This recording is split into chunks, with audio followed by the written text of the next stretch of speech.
Whoa.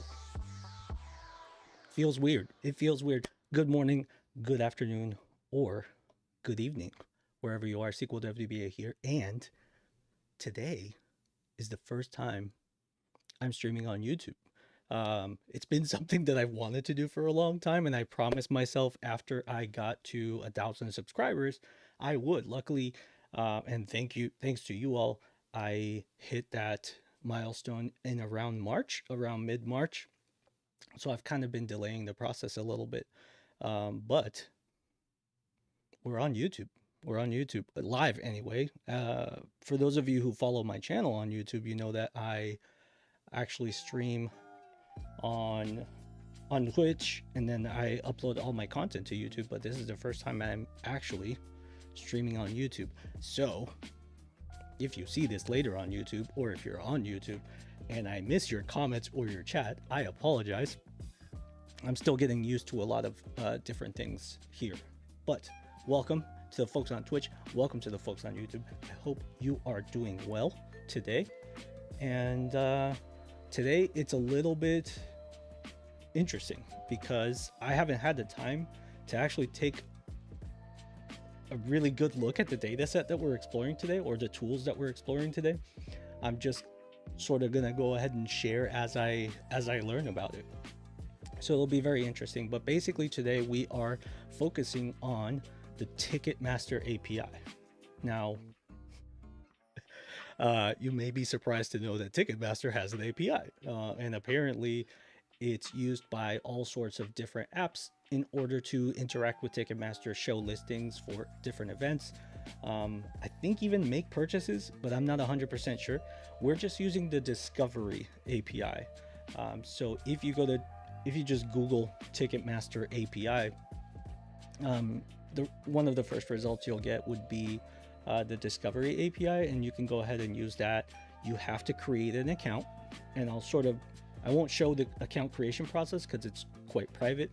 They give you a key, like basically an administrative key for you to be able to call their API, and then you can explore it just like we're about to explore now. And I'll sort of show you a couple of the ways that you can explore it. My preferred way to explore APIs is Postman, and so if you just go to postman.com, you will be able to use it to explore APIs, and it's 100% free. Well, it's like a freemium product, so you are able to leverage all of the free capabilities. And I think they only charge you when you want to start sharing with others in like a workspace. But I've been using it for right around 10 years now, 8 to 10 years, and I've never had to pay. So this channel is all about sharing free tools, or at least as low price as possible. So that fits right in. And again, this Ticketmaster API is also 100% free to at least try out, so you can explore it all you want. And why is the music taking such a long time to like transition from one song to the other? It's kind of weird. Anyway, all right, so let's go ahead and start exploring it. But first, let's do a quick tech check just to show the keyboard and mouse that I'm working. Actually, it's right here. I don't even have to worry about that. Right here is the Keychron. I can't see. I have, as you can see, like over there, I have just way too many keyboards. I think this is the Q4. Well, what does it say up there? Q something. I don't know. The screen's too small. You'll see it at the top of the screen up there. You see what keyboard I'm using. But the mouse is a Logitech MX Master 3S. Super nice mouse, and I really like using it quite a bit. But yeah, let's go ahead and dive in.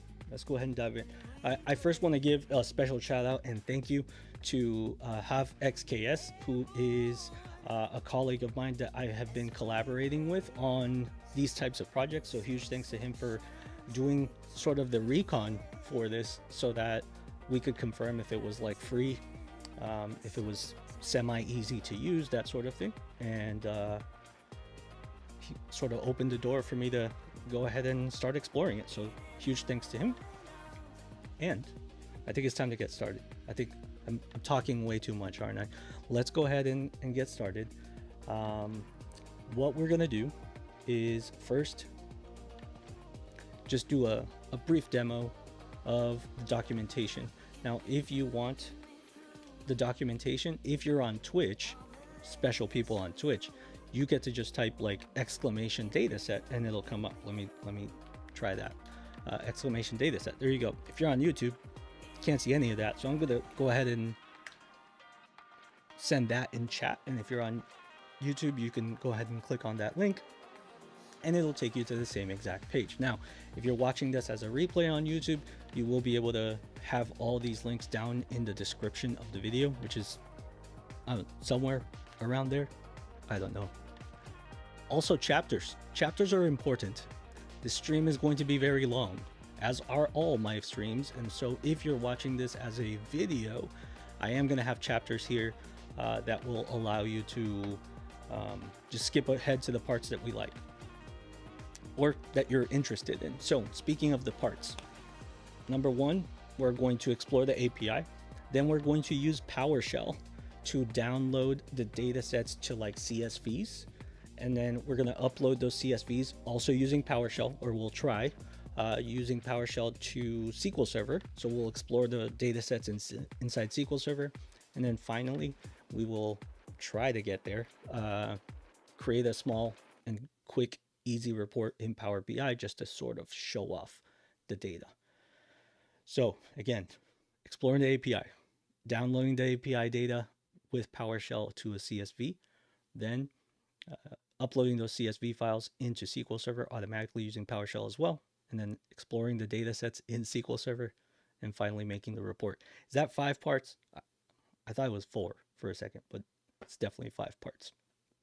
All right, so let's go ahead and give it a shot. I need to like refresh my window, I think, for Epidemic, because the songs are just taking way too long between each other. There's like this deafening silence in the middle of my songs. So we'll see if that fixes it after my refresh page. Okay. All right, so let's jump right into the documentation. As you can see here, we have the Discovery API documentation, and basically it just sort of shows you the ropes. It tells you that you can't make a successful API call without a query, or sorry, a key, for example. So that is where you do have to go to the login section of this, which is right up at the very top where mine is, where my email is. You'll see a login section. You must create an account, you must log in, and they'll give you a key after you register. So once you have that key, you're going to store that key in a special place like a password manager. Don't use a post-it note and put it under your keyboard. I know that's what you do. Please stop doing that first and foremost. Like, just get it out of your head. Under the keyboard is not a safe place to store your passwords. But what I would suggest is like a password manager, like LastPass or something like that. Feel free to use whichever one. Even KeyPass, I believe, is still free. It was free the last time I checked it. Even KeyPass is a good one to use. But once you have that key, then you'll be able to use it. So here's an example of a key. Obviously, that's not mine, but here's an example of a key. When you have your own key, you'll just be able to paste it right here. And then it shows you all the different types of calls. Here on the left, you can see all of the different types of calls that you can make. So they show you the rate limits. So you can only call this 5,000 API calls per day and 5 requests per second. Now, we're in development mode. There's no way we are going to be doing that much calling. They also show the event coverage. So US, Canada, Mexico, Australia, New Zealand, United Kingdom, and Ireland. There's some other European countries. You can read.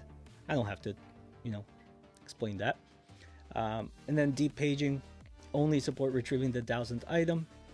Page less than 1,000. I'm good with that too. We're not gonna go too crazy here. We're just gonna do a couple of searches. All right, so they have examples of like things like how to get all the events in the United States, all the United States events with the keyword Dev Jam in them, music events in LA. So you can basically take these and sort of modify them based on what it is that you are looking for your particular search. And then it shows a bunch of different endpoints, which are also on the left here, and it shows the query parameters that you need to use. So if this is the first time you're using an API, again, I would definitely suggest Postman, and I would also suggest just starting off with the basic examples and letting, don't try to go too big too quickly. These examples are really good. Start calling these and then modify them as you get more comfortable. So here it shows, for example, let me go all the way down, supported markets, supported country codes. So if you want specific country codes, you can just say country code equals and then whichever value here that you want. It has the markets, specific markets, sources. So Ticketmaster, TMR, Universe, and Frontgate. Supported locales. So here's like regions or areas. And that's it. Oh, designated market area. So DMAs, those are also there. Why is my music being all weird? Okay, no, it just takes a while and I'm gonna have to get used to that. That's okay. All right, so again, we are gonna go ahead and start exploring this, and then we'll move into PowerShell. We'll maybe explore it for 5 or 10 minutes just to show what the data looks like in its raw form, and then we'll start consuming it with PowerShell. You can also, you're under no obligation to use PowerShell. You can use Python. That's what all the cool kids are using. Is Python. You can use that, and you can use also other tools like ETL tools.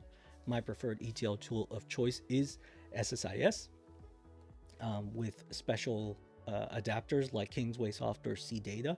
You can use those to make API retrieval or HTTP request data retrieval a lot easier. So that's always something you can do too. But just to start, we're going to use Postman. So I think I have Postman open on my other machine. So let's hop over there for a second. Let's see if that works. There we go. There's Postman. So let me hop over. You're already over there. I haven't even gotten there yet. Okay. So I have a special Ticketmaster section open of Postman, but you will see this base request. Now the base request is just what they had for me. /discover, there's the base URL is app.ticketmaster.com/discovery/v2. That's the base URL. And then I added, or they added, events to it. The GoBot says, nice transition. Yeah, they work every now and then. Sometimes they don't. And good afternoon. It's great to see you, GoBot. Hope you are doing very well today. Feel free to ask any questions that you have. Again, this first time streaming on YouTube, over on YouTube at the same time. So hopefully that's going well. We'll see. I don't really know. Again, YouTube, I apologize if I'm not paying attention to chat. If there is any chat over there, it's just my main stuff is on Twitch. So if you have, again, the base URL, which is app.ticketmaster.com, then you can add things like Discovery V2, which is the actual API itself. And then this is the endpoint events. So that we're in the events endpoint, and we can start adding query parameters here to filter our data, to get specific areas, to get specific countries, events, that sort of thing. And then here, this parameter here is one of the most important. It's the API key. So Ticketmaster API key. I don't know if it's working or not. Oh, that's not good, is it? All right, I need to go check something. I'm gonna throw you over here. You get to, what do you get to do? You get to watch. Let me put my Power BI report from like 2 or 3 streams ago. Okay. I think if this loads correctly, you will see updates of air traffic in Puerto Rico. So watch this for a second while I go diagnose what the heck is wrong with my Postman now. But if you're watching that report, that one is one that we did a couple streams ago, and basically it downloads data from Open Sky Network, which is another API, downloads data every 5 minutes or so about flights that are around the islands of Puerto Rico. So Culebra, the primary island, Vieques, and East Lamona, which is on the far left side. It creates sort of a box around those, and it just monitors air traffic around there. So it was a pretty fun report to build. And yeah, I'm really excited about that one. All right, let's see if we have the ability to use this. And for some reason, now I can't use variables. Why can't I use, oh, I see it. I see it. It's my first day. I apologize. Okay, does that work? Yes, yes. Okay, let's go ahead and switch over. You've had enough of air traffic, haven't you? If you want to see that report, by the way, and you are on Twitch, actually, I can put it for both. Pretty sure that's that report. You can actually see it and interact with it right on your laptop, right on your desktop, or even on your phone. It should open up, and I think it refreshes by itself every like 10 minutes. We actually made one that refreshes every like 5 seconds, which was pretty cool, but it was using semi-fake data, well, 100% fake data from Power BI. So, sorry, from ChatGPT that we were loading in via SQL Server. So it was a lot of fun, but it had fake data. And the real data one that we're using just refreshes every 5 minutes or so. All right, so we are back. Our Ticketmaster key works now. So you can see that it's blue instead of red. This I made because it's an environment variable, and I really just didn't want, oh, I think I know the problem. I'm gonna have to stay over here on this site, on Epidemic Sound, in order for it to actually play anything. If I stay on YouTube, it won't play the next song. That stinks. Okay. We're learning. We're learning, ladies and gentlemen. Okay. So once I send this, you can see I just have v2/events.json, and then API key equals my API key. Obviously, it's a private key to me, so I set it as an environment variable. If you just Google Postman environment variable, it's very easy to set up, and you can go ahead and use it and then leverage it here in all of your calls. When I click send, this is the response I get back. And I'm gonna go ahead and make this a little bit bigger so you all can see. I don't know if you'll all be able to see anything. Yeah, that was horrible. That was a bad idea. So basically, if you're used to working with JSON files, they just have like nodes, which are basically sections of the file. For each record, they get a node, and then inside that record or inside that node, you can have additional nodes that have more information. It's kind of like XML. If you're familiar with XML, it's just a lot easier to read than XML is for programs. I wouldn't say for us humans, but we're not the ones that are going to be reading it. Well, at least not after I automate everything. So the first node we encounter is the embedded node. That contains all of our, that's our primary node, and it contains all of the information. And then we have an events node. So that events node basically is going to give us one record per event. And then inside each event, so for example, this is New York Yankees versus Baltimore Orioles, it's going to give us information about that event, such as the type of event, the event ID, whether it's a test or not, I guess, the URL to that event, which is pretty interesting as well. Maybe I can copy it and open it over here. I've actually never taken a look at this one, so it'll be interesting to see that. Obviously, that's not correct here. Let me see if I can highlight this and then copy, and let's try to open it over here. Yep, there we go. All right, so what does this give us? This is going to be cool because in our Power BI report, we can actually have this URL pop open, the exact event. So the premise here is that we want to make a dashboard of events that people will be able to use to just scan for different events that they're interested in. So very cool, hopefully, what we're going to be able to make with it.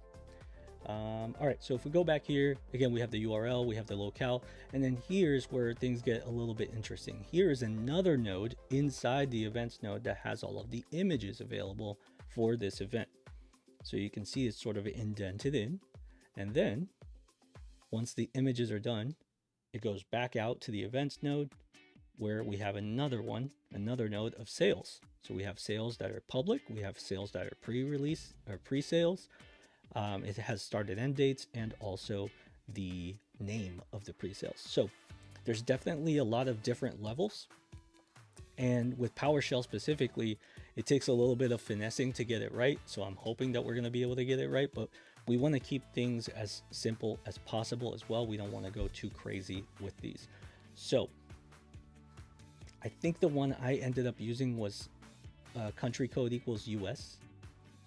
So I'm going to go ahead and write country code like this and then US. And I think that should get us the data we need, which is still New York Yankees at Baltimore Orioles. That's fine. I think I did another one for the area, yeah, the DMA ID, or I think it's like domestic market area or something like that. Let's see, what's it called? Demographic market, I think, of Orlando, Tampa. No, supported designated market area, DMA 351, which is the Orlando, Florida, Tampa, and Daytona area, I think. I'm not 100% sure. Let me see. When I hit send on that, we can see Monster Jam. That's a very Florida thing to come up. That's a very Florida event. So we're definitely in Florida right now. So yeah, you can use specific areas, and the API documentation gives you the areas that you can use. So I did area 351, for example, which if I scroll is right here. Orlando, Daytona Beach, and Melbourne. That's the area that I used for that specific call. So you can see I have a couple calls here. And then one of the last calls that I would suggest you to use is called suggest. And instead of events, you would basically just put suggest here and your API key.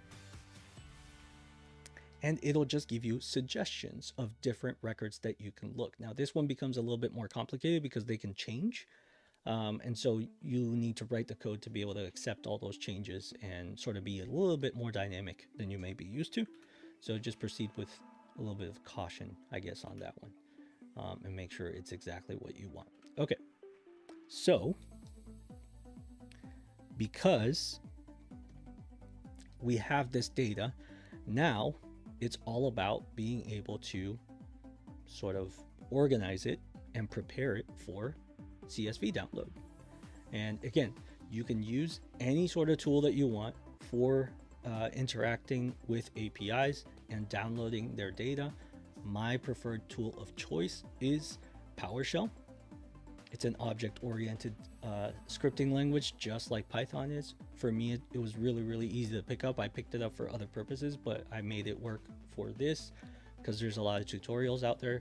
Again, other channels you can use are things like Python. You can use Python for sure. You can use SSIS or any other ETL application as well. For me, I just prefer PowerShell.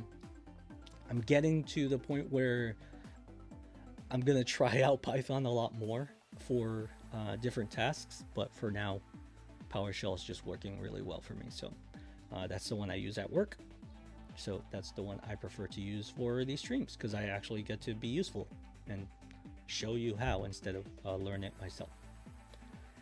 Okay, so let's see, like we can actually grab this data file or this response that we got from Postman and see if we can actually bring it through into an app like Notepad++. So here you can see sort of how big the file is, or how big the response is. We're showing 12,400 lines, or yeah, 12,434 lines. And total elements is 267,000. There are 13,000 pages here, and we're just on page 1 or page 0 technically. So quite a few pages available of data. Again, I'm only going to work with page 1 here, and then if we get to sort of the end, we will be able to talk very briefly about paging, where you would basically just request the next page, and the documentation has information about how to request the additional paging. For this type of data, what I would recommend is just make your searches more specific instead of trying to page if this is one of the first times that you're working with an API in particular. Now, the good news, if you're joining this stream or watching this video and you're just not familiar with APIs and you sort of just want to see how they work, but then not really try them yourself just yet, I will be exporting all of the data in sort of either CSV format or SQL Server format, or just plain SQL files, so that you can import them into any databases or directly into Power BI if you so desire. Now, if you are curious about SQL Server itself or even Oracle SQL, there are free tools that you can use, like livesql.oracle.com. You can use that, and it takes about 5 seconds to start querying in SQL. They have sample data. I think they have like 8 different databases or schemas that you can use. So you can definitely use livesql.oracle.com, or you can also use Azure SQL. Both links are in the chat right now. So basically, Azure SQL is just a new endeavor that Microsoft has set out on, and it allows you to have 10 free databases. I don't know why I held up 5 fingers. Let's pretend that's 10. 10 free databases per month with, I mean, there's limited queries that you can do, like limited number of queries, but the reality is there's a lot of databases available, right? It's 10.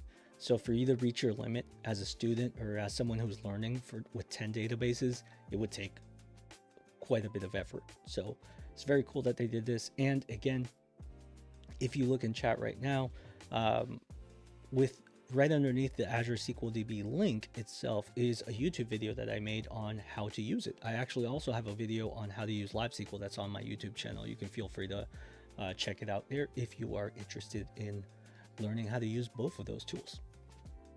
All right, let's keep going here. Why is my YouTube screen all weird now? It's a very, very interesting app, YouTube streaming.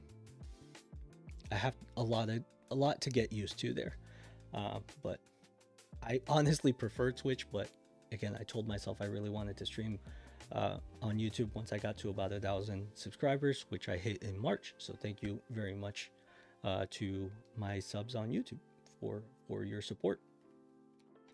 Okay, so let's take a look at the top of this document here, because this events node is the one that we're going to be working with primarily.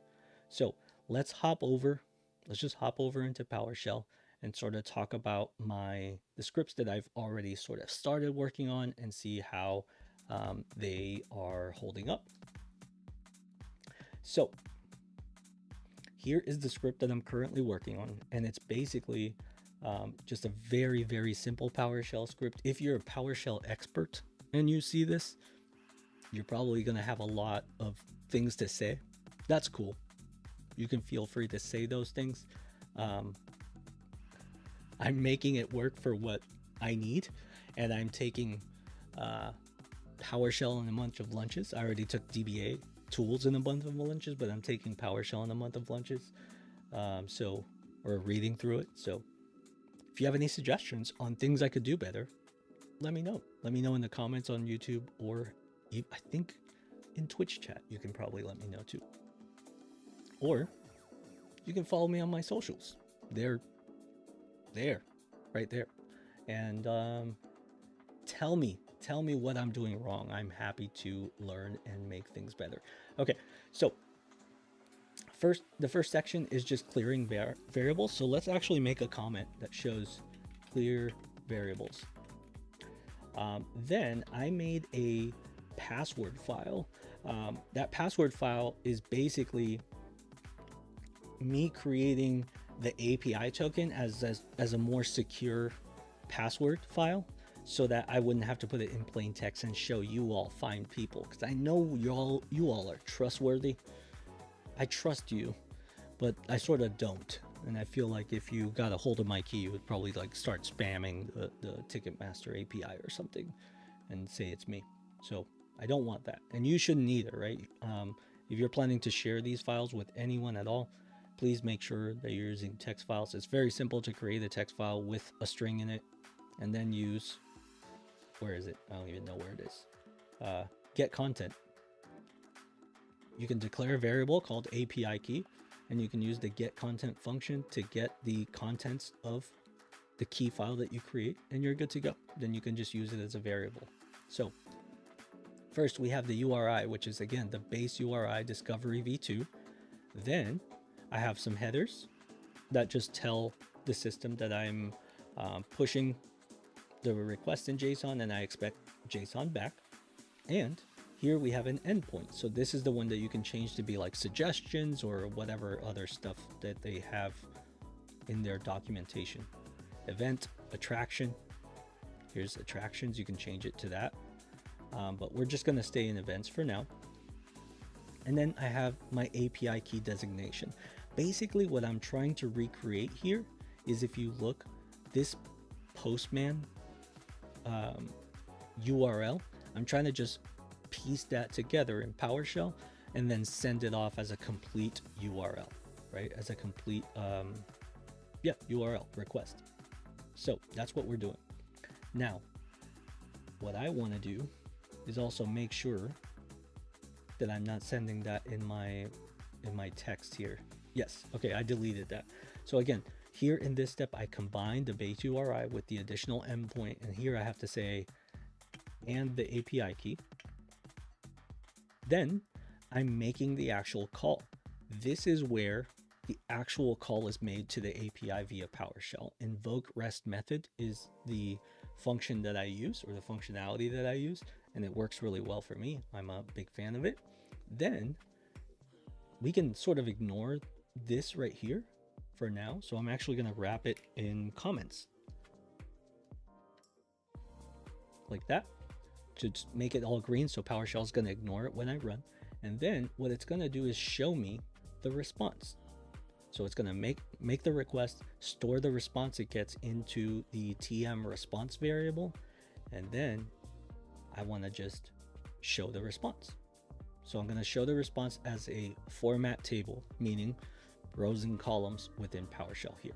So let's go ahead and comment these out as well, just because I don't want them to run yet. We'll get there. We'll get there. Okay, so again, the first thing it's going to do is clear. Then it's going to build the URI, or the address that it wants to call. Then it's going to actually make the call, and then it's just going to display the call in the blue window down below right there. Okay, so let's see how it goes. It's going to tell me it needs to be saved, and I always recommend, you know, creating PS1 files and just saving them. And there we go. You are good to go. Now you have your response, and it's showing it to you in table format. If you don't want it, if you just want to see the response in its raw format, you can definitely just use TM response like this by itself without formatting it, and you'll get the same exact thing. So if you want to keep exploring it, I always suggest using format table, just because it makes it a lot more clean. But what we can do, let's go ahead and rerun this to make sure it doesn't break or anything. Okay, we're good. So again, as I mentioned, TM response is going to have nodes. So here's the embedded node. That's the node that we were just looking at right now, is the embedded node.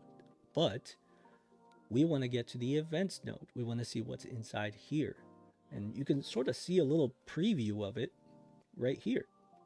This is the embedded node. There's a links area, there's a links node, and a page node. So if we want to see what's inside the embedded node, all we have to do is just add it. So TM response dot embedded, and then let's format that as a table and see what it has. As you can see, it's what I have down here. I'm going to leave it commented, and I'm actually going to comment this original one out. All we're doing is printing it out to the screen. So let's go ahead and run that, and we can see that now the events node has information for us, which is pretty cool. But we want to go even further and see if we can get the records to show up sort of as a grid instead of as one big old line. So what we add is another one. We say tm response dot embedded dot events. And now make sure that's a format table.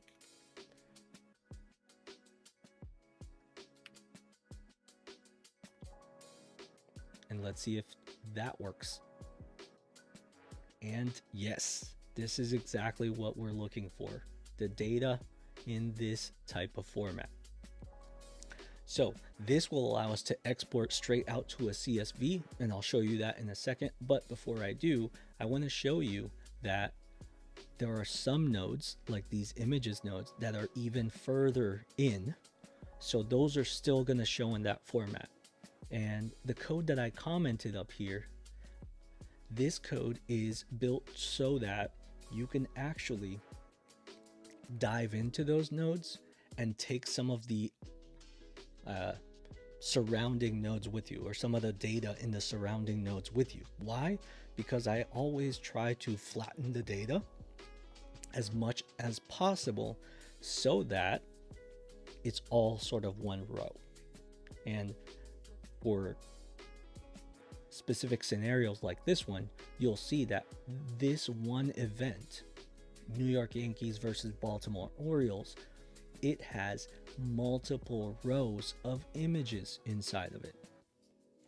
And because of that, what I want to do is build like a separate table, if you will, of images. And I want to make sure that the event ID, which is unique to this New York Yankees versus Baltimore Orioles, comes with those image records. So basically I'm trying to make another table, but I'm trying to push in the event ID so I know what event to relate it back to. All right, so let's give it a shot. Let's see if we can actually just push this out to a CSV, what we see right now, and see what the data looks like as a CSV. So to do that, I'm just gonna go ahead and ransack some of my other code that I had here,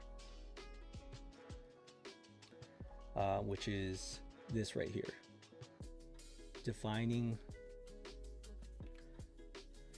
basically defining a CSV output file. So we can see it right here. Oh, actually, let me grab the timestamp too. That's a good idea. Good job. Good job. 2 weeks ago, me, or giving myself a tip on how to properly export files. Okay, so we're gonna have a variable here called output file live data, and another one output file historical data. Nah, not right now. Not right now. Let's just keep our live data one. We'll borrow the historical one later. We don't really need a lot of historical data. Maybe we could pull like once a... Actually, it wouldn't be a bad idea to pull historical data, would it? But no, let's just focus on what we have to do, right? All right, so output file live data. This would be, I'm gonna go ahead and make a new folder for all of this. I think Ticketmaster API, and then I'm just gonna make a folder called output CSV.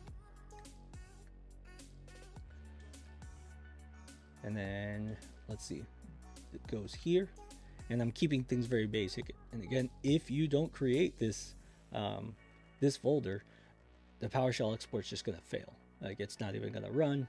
It's just gonna tell you that the path or directory doesn't exist. But what you can do is, let's see, I'm gonna say Ticketmaster underscore, and what am I doing here? I'll just say basic export, and then underscore timestamp.csv. What it's going to do is it's going to get the current date and time in this format: year, month, day, hour, minute, and second.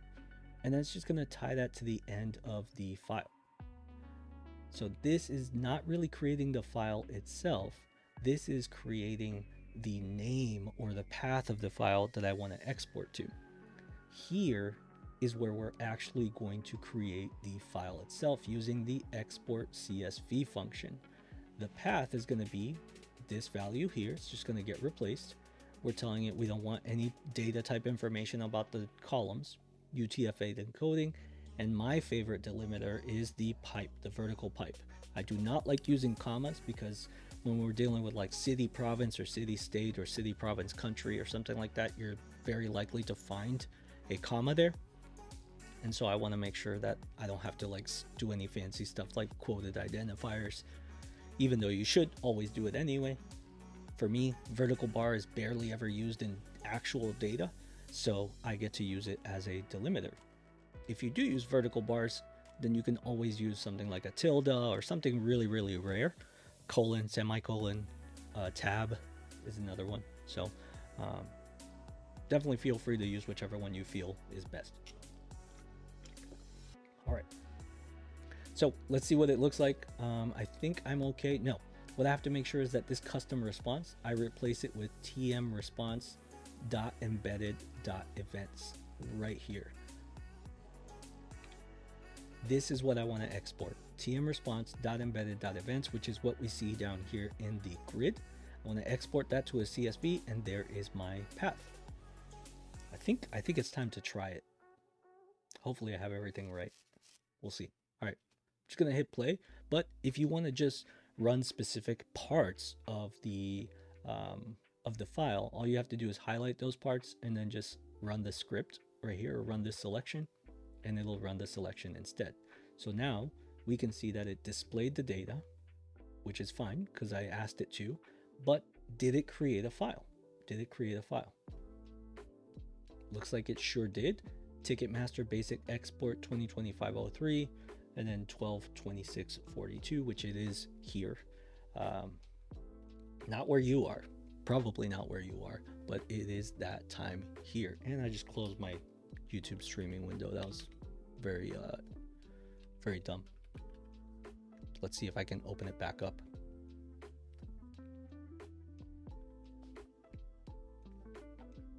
Is it still going? It is still going. Oh, that's pretty cool. Good job, YouTube, for keeping my screen going. Nice, nice. Didn't know that was a thing. If I would have closed like Twitch or OBS, that would have been a disaster. Okay. So let's take a look at that file. What I'm going to do is just right click it. Again, actually not again. If you're new to my streams or you're new to my videos, you will know that I have this obsession with hating Excel when it comes to working with CSVs. I love Excel. I'm a big fan of Excel in its capacity as an analytics tool, as an accounting tool, financial planning tool. It's fantastic. It is the standard. Everyone uses Excel. However, it is horrible at reading CSVs. And when I say horrible, I mean it like wants you to lose your job. Horrible. Like it's actively trying to get you to lose your job. Because as soon as I open a CSV with Excel, it's immediately going to go, hey, I went ahead and helped you out and I added a bunch of spaces and commas and formatting, and I saw you didn't put line feeds in there, so I went ahead and added those. Now go ahead and save so that your file can be completely unusable for database purposes. So that's why I don't like using Excel for CSVs. But if you still want to use it for CSVs, all you have to do is create a copy and call that copy like Excel or something instead of copy. And now I know this is the file I can use with Excel, and I don't have to worry about it corrupting the original file because it'll only save to this file here. So let's go ahead and open it with Excel. And wow. Oh yeah. I'm on like my third server here, so I don't have Excel, but if I did, I'd be able to look at it. I'll take a look at it in another computer, but this is what the file would look like as an Excel. You can always tell Excel like, hey, my delimiters are pipes, not commas, and it'll usually fix it for you. I'm gonna go ahead and close it because I haven't signed into this Excel yet. And I'm going to open it my preferred way, which is with Notepad++. If you have another advanced text editor that you like to use, that's absolutely fine. I like to use Notepad++, which is free. Okay, so here you can see the column names. Name, type ID, or name, type, ID, test, URL, locale, images, sales. There's a lot of them. There's a lot of them. Promoter, info, please note. That's a nice column. Seat map. That's cool.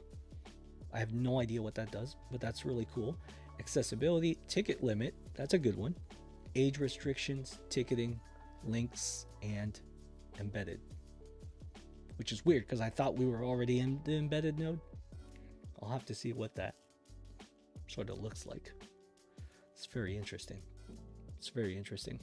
Okay, and something that I'm immediately noticing as well is that there are line feeds here.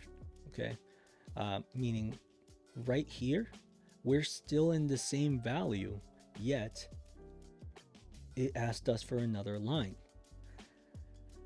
That's going to be rough for a couple reasons, but let me show you. If you go to view and you say show symbol and you say show all characters, what you'll see here at the end is that it has a line feed. Now, if that line feed is inside of quotes, then it will ignore that line feed, hopefully.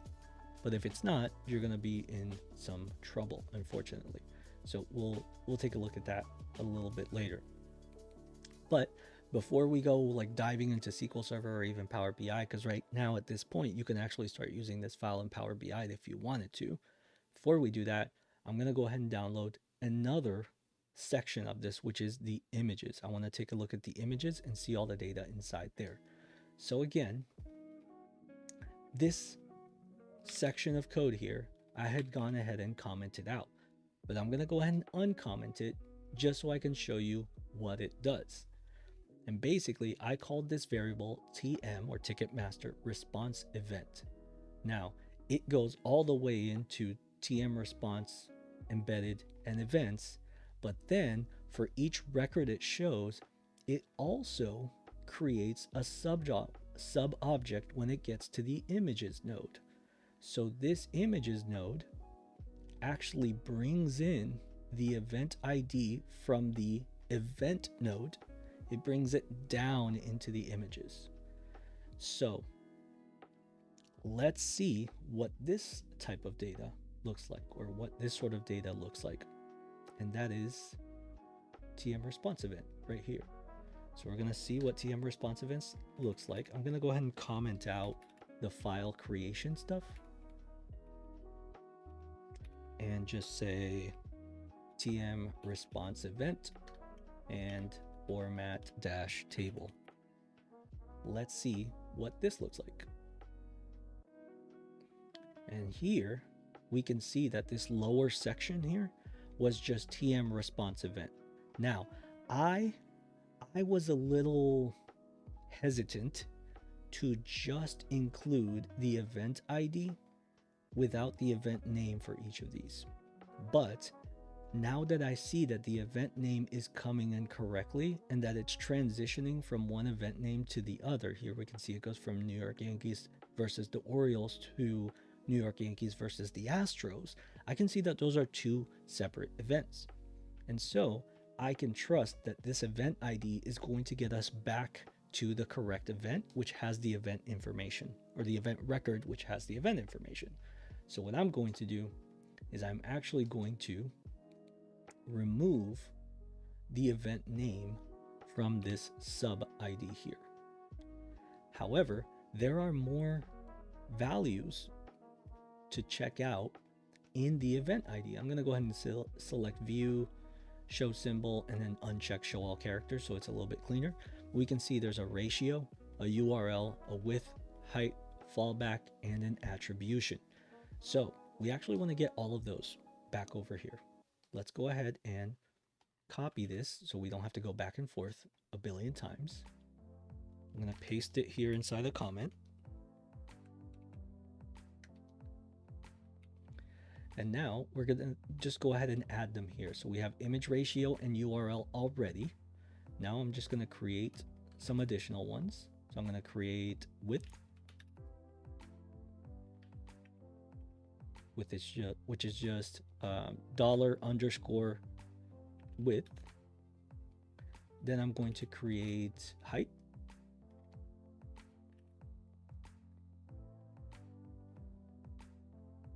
And name that height. And I think we have two more. Fallback.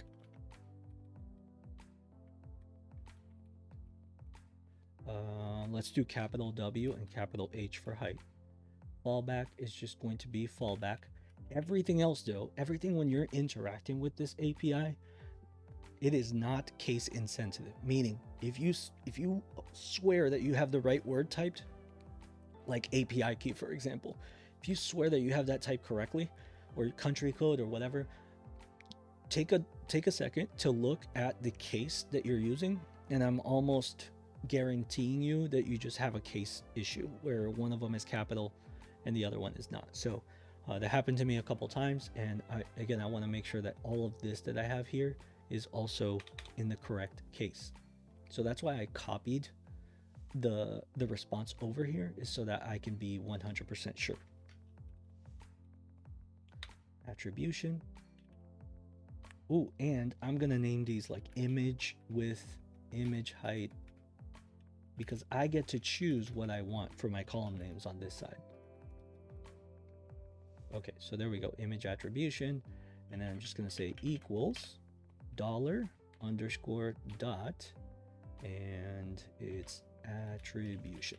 Okay, so those are all the values: URL, width, height, fallback, and attribution.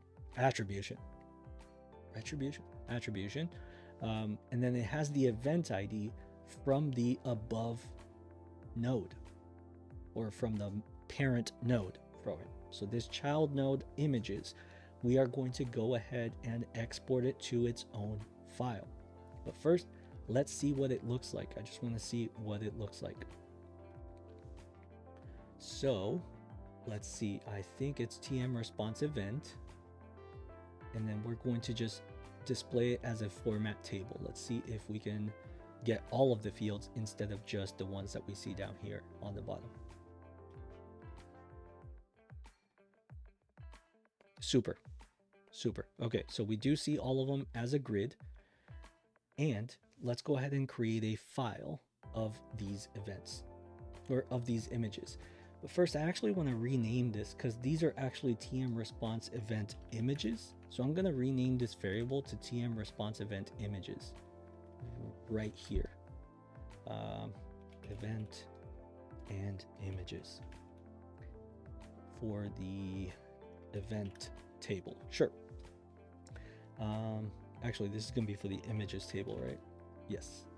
Okay, so I need to go ahead and add a clear variable, and then this TM response event images. Do I have a TM response? Yes. I just want to make sure that all my variables are accounted for up there. Like timestamp, I don't think I accounted for that one. Clear variable. Basically what this does is it resets the variables every time this runs, so that I don't have anything that's like cached in a variable come through in my brand new request. That's really important for me. I realized that when I was doing a stream, maybe like June of last year, that I just kept getting old data, and it was because of caching. So I always try to make sure I clear all my variables at the very beginning. Output file live data. I think I need that one. Clear variable, output file live data. We're going to call this output event file. Output event file live data. So we change it there, and then we also have to change it here. Why? Well, because I want to make sure my files easily show me which are events and which are images, right? Because I'm about to copy this exact logic. I'm just going to copy it for the images. So I'm going to go ahead and copy this, put it right below here, and just call this event images. And here, I'm also going to say Ticketmaster event images. Let's say live. This one I'm going to rename it, so it's called events. Just event and event image, maybe. Event and event image. That's what we could call the table or the file. So I have my event file, my images file. That should be good. And I'm going to go ahead and copy this right here. Export the live file. I'm going to export the live images file. And this is the live events file. And here, I'm gonna make sure that I'm exporting the correct data. So it's not the events, it's actually this exact variable here, because I used this variable to hold all of my data, or my entire object. So this is what I want to export here. So let's give it a shot first by itself, and then we'll export both the events and images at the same time. I just have to make sure my file name is correct. Yes, my path is correct. Event image, that's correct. I think I'm stalling. Let's just go ahead and try. Yep, that failed. Something failed. What failed? I'm gonna scroll up and see. Cannot find the variable with TM response event images. I think it's because I called it, like, I changed the name after TM response event images.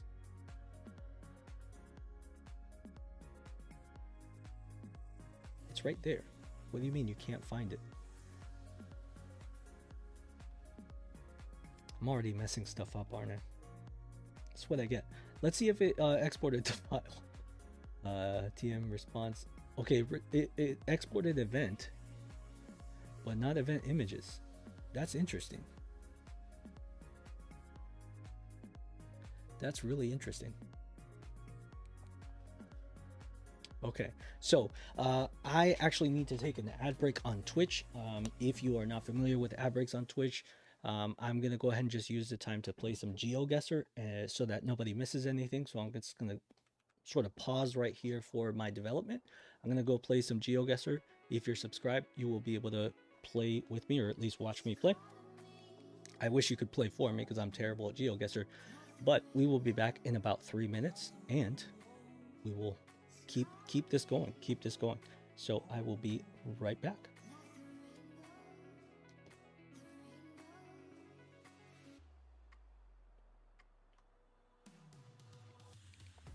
All right, so we are now in ads, but if you're sub to the channel, first, thank you. If you didn't get chosen for ads, fantastic. Welcome to GeoGuessr time, where I am terrible at GeoGuessr for 3 minutes, estimated 3 minutes. Sometimes I take way too long. If you're watching on YouTube, you'll also be able to see me play GeoGuessr terribly, because I'm terrible at GeoGuessr. All right, so let's go restaurants. Let's go restaurants, see how we do. That is a restaurant, 100%. I can guarantee saloon bar. Okay, I have a feeling we're in Europe. Is that a Subaru? That's an interesting Subaru. Let's see. Ooh, Michelin star restaurant. But we also have Portland here. No, that's just the name, probably. All right, I have no idea where I am. What side of the road are the cars driving on? Okay, I think they drive on the left. If I'm not mistaken, I see the windshield wipers on the right. We're either in Australia or in the UK. Willing to say we're in somewhere in the UK, somewhere in England specifically. I don't know any more than that. I apologize to my British friends. Hey, that's not horrible. I should have just put more central London, but hey, we'll take it. Let's do libraries. Libraries, I usually get to cheat because there's something like on the outside of it that shows me. This is all in Cyrillic, so I definitely can't cheat, but that just tells me I'm probably in like Russia or Ukraine or something like that. And I see cars that drive on both the left and the right side of the... That is interesting. In the same country. Okay, here's some... Is this like Cyprus? Doesn't Cyprus have this system where they just import everything? So they have both left and right hand drive cars. This is a right hand drive. And then we have left-hand drive. There's a lot of Priuses here. I don't know why I want to go with Cyprus. I don't even know where Cyprus is. Man. I should probably learn where Cyprus is. I want to say it's somewhere around here. It's not, can't be Serbia. I'm just gonna go somewhere down here. I don't know what this area is, but it looks fairly, no, that's Georgia. All right, we're going here just because I'm delaying the inevitable, which is I'm absolutely and totally wrong. So wow, yeah. I'm sorry, what? Mongolia. Well, today I learned. So what was that? Okay, if the cars are driving on both the left and on the right, which I haven't seen since I went to the Bahamas. There's a lot of right and left-hand drive cars in Bahamas. So if I see that and I see Cyrillic, then I'm in Mongolia. Lesson learned. Okay, we are back from ads on Twitch. So let me just go ahead and pop right back into our PowerShell. I do not want to waste your time with more substandard or subpar GeoGuessr playing. So let's go ahead and hop back over to our PowerShell script. And we can see that we have, it's super weird. My like YouTube is like super delayed or something. I'm not really sure. Okay, we can see here that we have our file, which we are exporting with events. What we're trying to export events here, but what we're actually exporting is the wrong path. That's why event file live data should actually be event images file data. And that's the file we should be exporting. So let me go ahead and just clear all of the files. Or if you want to preserve what the files look like first for a bit, you can just create a folder like temp and put all the files there. That way it won't replace those files, but it will have just like a clean slate for you to start with. So that's always a good idea. Okay, TM response event images. It was giving me like some issues with it. TM response event images. Maybe it was because it was the first time running and I didn't know, or the system didn't know how to clear it. I think when I run it the second time, it'll be okay. But before we do that, we have to ensure that we have this correct. So output event images file live data. Nope, we don't have a variable for that. So clear variable, and then this one. It's probably going to yell at me again because this variable might not exist yet, but we'll take care of that when it comes. Okay, I think we're okay. I think we can try. Let's go ahead. Okay, so it showed us the data. That's good. And then let's take a look at it with Notepad++. I think we did it. I think we did it. Okay, this is good. This is good. We have our image data. So now I'm going to close this file. Then I'm going to put it in the temp area. And now what we're going to do is create both files at the same time. So I'm going to create my event file, my primary event file, and then also my images file. Let's see if that works out for us. And I think I can go ahead and delete these because I don't need them anymore. I would only recommend using this right here, the format table, only when you're trying to sort of diagnose an issue. I wouldn't recommend using it all the time. So I'm actually going to go ahead and just hide it here. In fact, I can add like a comment that says like uncomment to debug. Same thing up here. Uncomment to debug. Why? Because these actually don't really do anything other than show the data on the screen. Oh, super. Did I just delete all of these? X and then paste. There we go. Okay.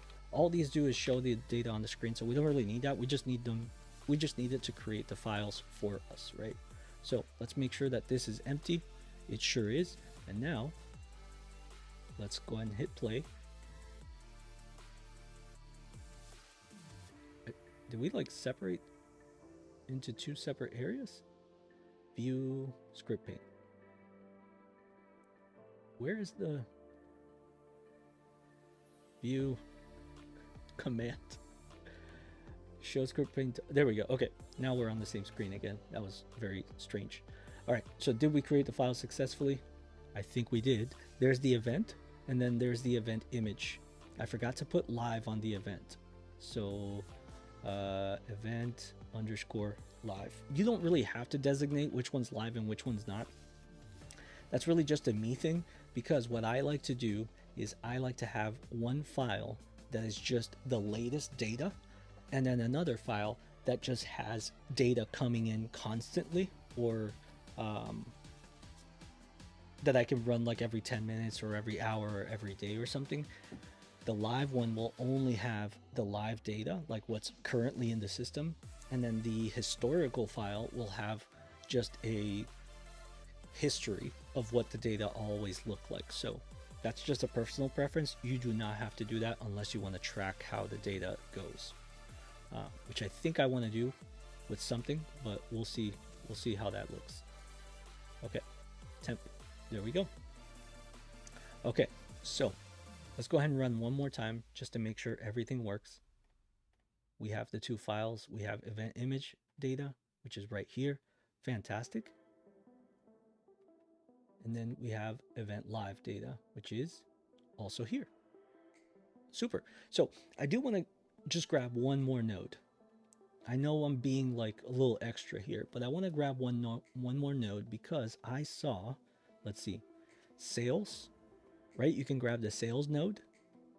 Is that at the same level as images? Yeah, it is. Okay, you can grab the sales node. You can grab the dates node. The dates would be good, right? The event dates. Start date of the event. I guess there's an end date if it's like a multi-day event or something. You can grab the classification node, and I'm gonna go ahead and grab everything after, not during this stream, but afterward.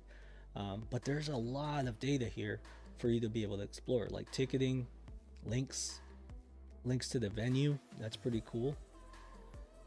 And these links here will take you not to the actual site or not to the actual venue website. What these links are for are actually to be able to call the API and get information via the API about the attractions and about the venues. So just make sure you don't mistake this for links to the menus or links to the venue or links to the attractions that you can present your users with. That's not what they're for. They're for you or for the system to be able to make another call and get information. So here we have embedded venues. Okay, this is showing us where it's going to be, which is good. I think, should I go ahead and call this one attractions? Okay, so attractions would probably be what I would call or filter on. I would filter on New York Yankees as the attraction name if I wanted to get more information about the Yankees or like more events about the Yankees. So that's an interesting thing to note. I think honestly what I'm gonna end up doing. Okay, and then we've reached the end of the event because here's the next event. I think I want to try.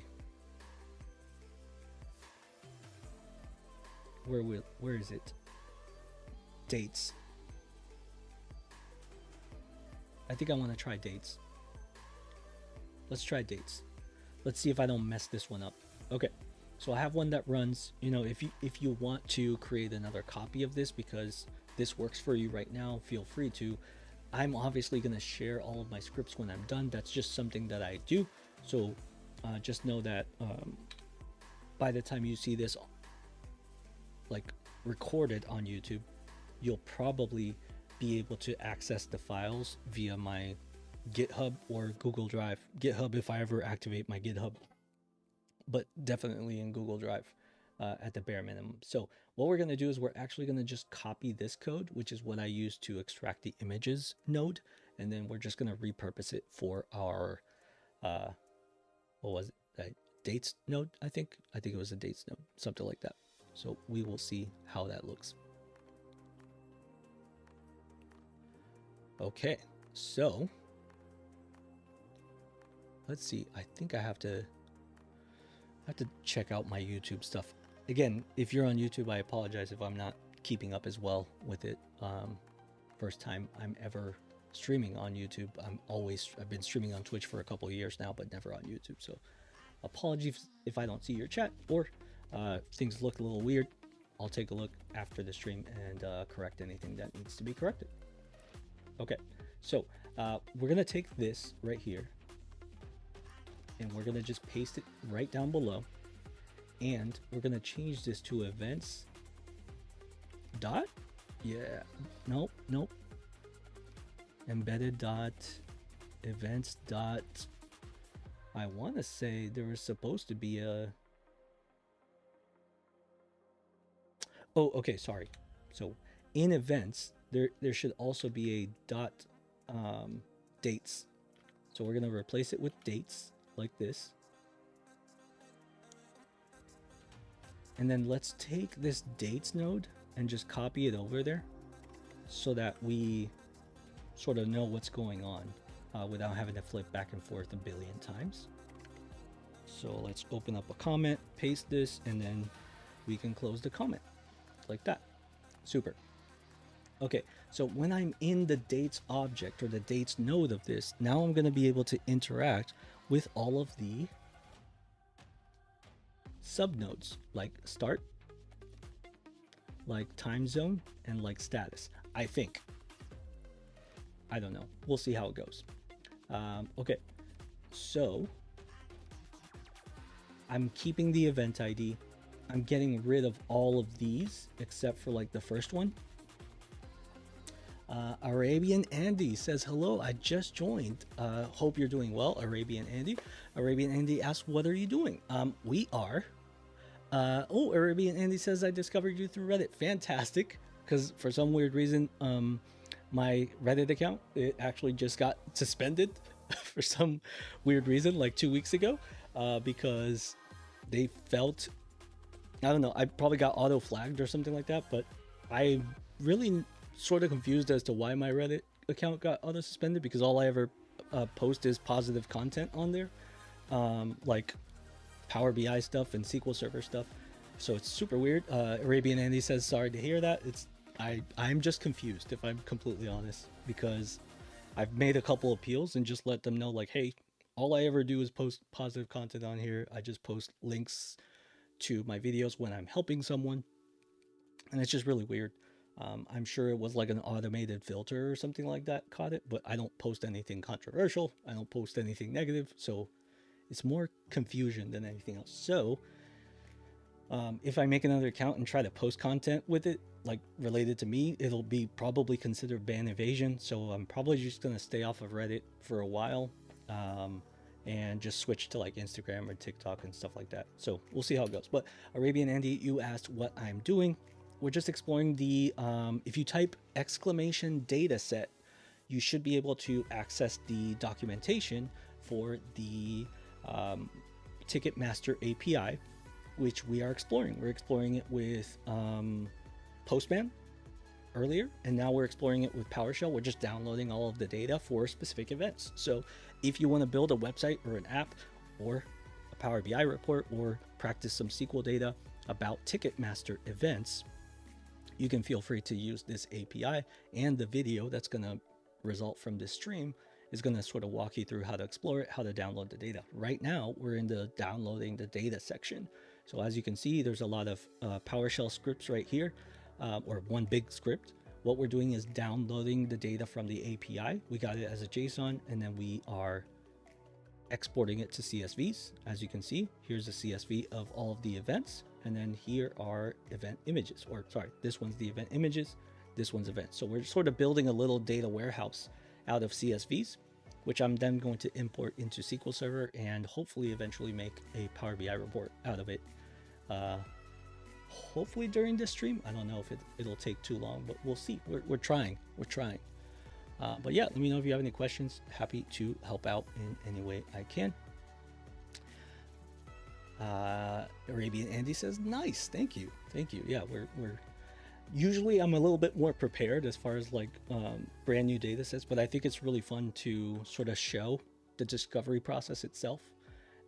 In fact, that's how I started this series 2 years ago. Is I would just go into data sets sight unseen, and I would try to explore them without knowing anything. And I'm sort of going back to my roots here. So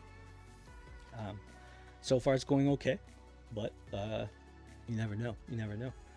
So hopefully everything will be good to go. We're gonna flatten this event and images. No, this event and dates data for the dates table.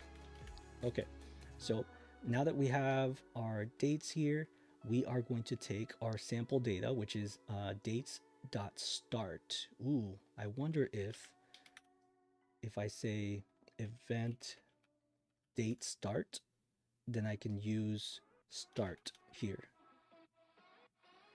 Because the thing is, like, dates is a node, then starts is another node that contains more data. So I'm wondering if I have to do like another for each object. It's gonna be annoying if that's what the case is, but we'll see. We'll see.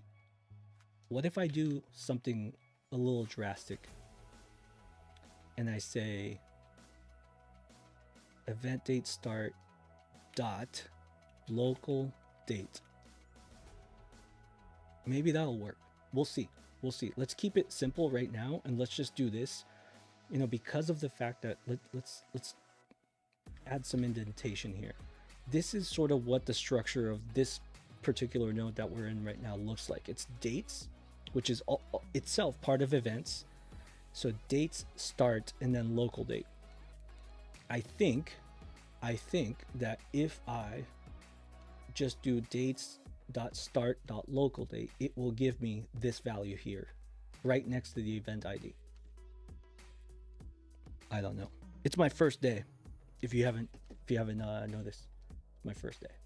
So let's give it a shot. Let's give it a shot. I don't know what we're doing.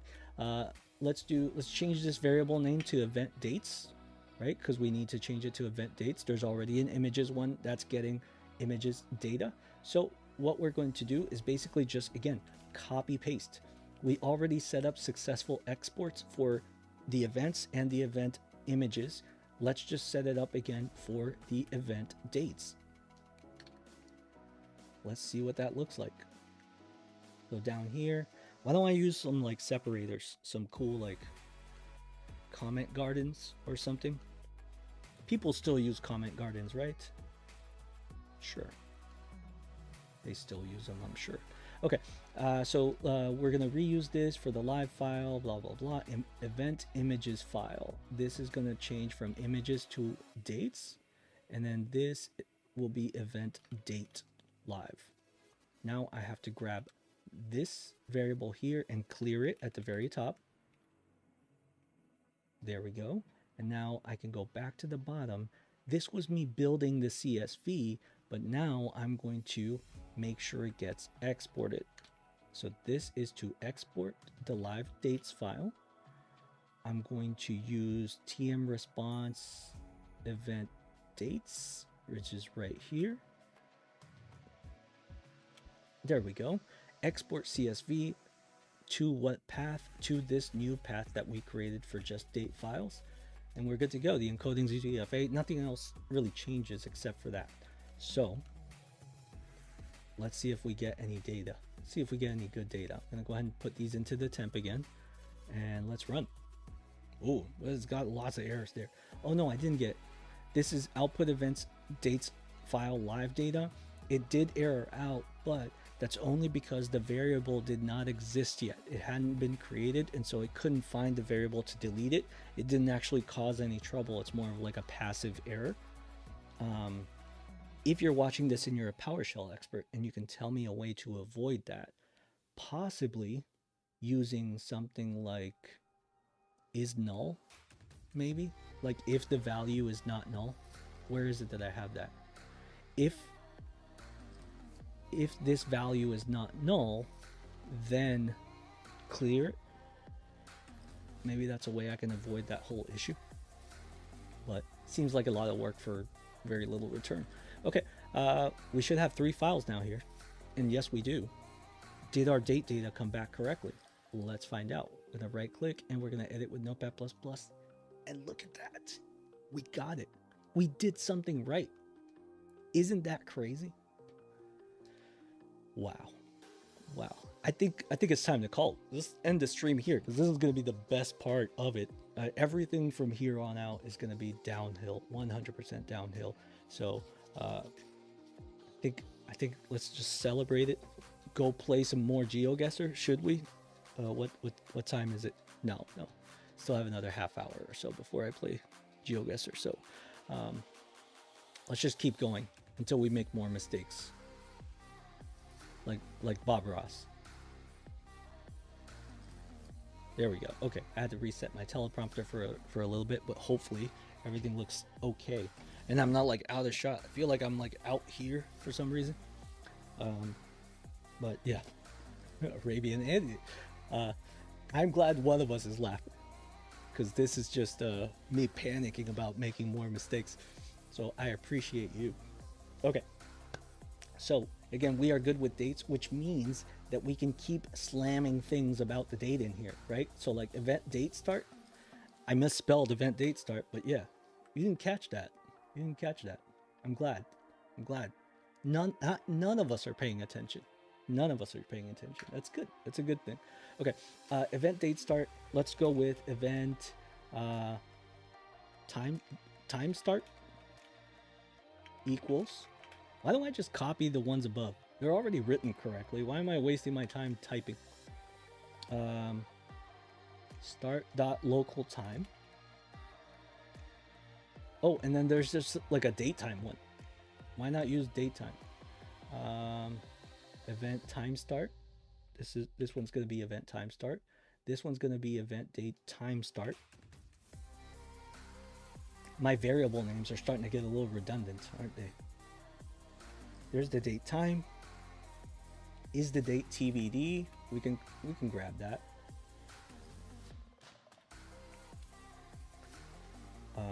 Date TBD. There we go. We can do TBA because you know those two things are different. TBD and I guess what does event TBA mean? Like it's they know the date but they haven't announced it. I guess. What's the word I'm thinking? Pointless data. That's someone was like, well, we should probably put in when it's going to be announced as well, and everyone's like, yeah, okay, sure. Time TBA as well. Yeah.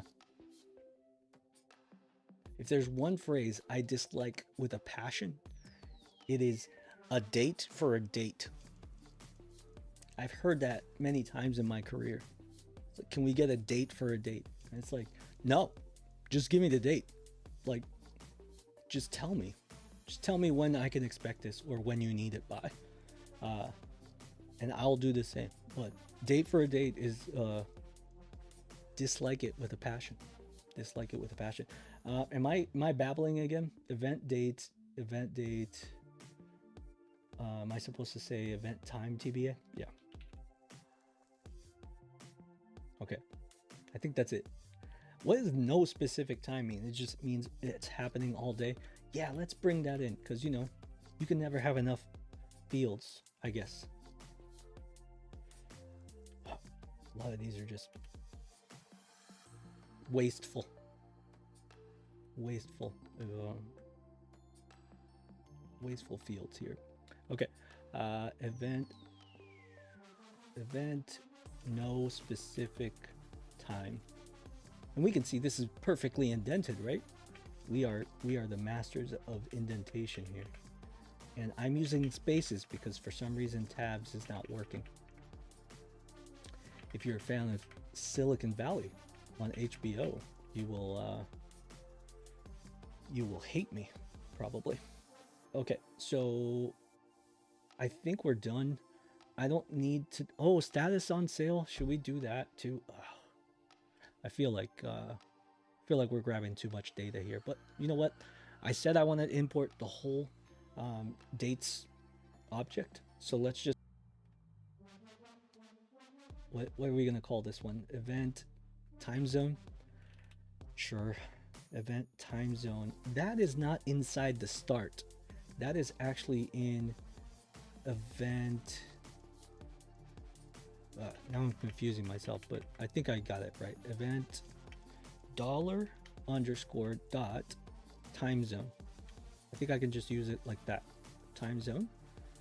And then we'll say event status equals $, and then this is status, oh god, status.code. Status.code. I think that's how you transpose that. Transpose that. Okay, let's try event. Let's try event span multiple days. That is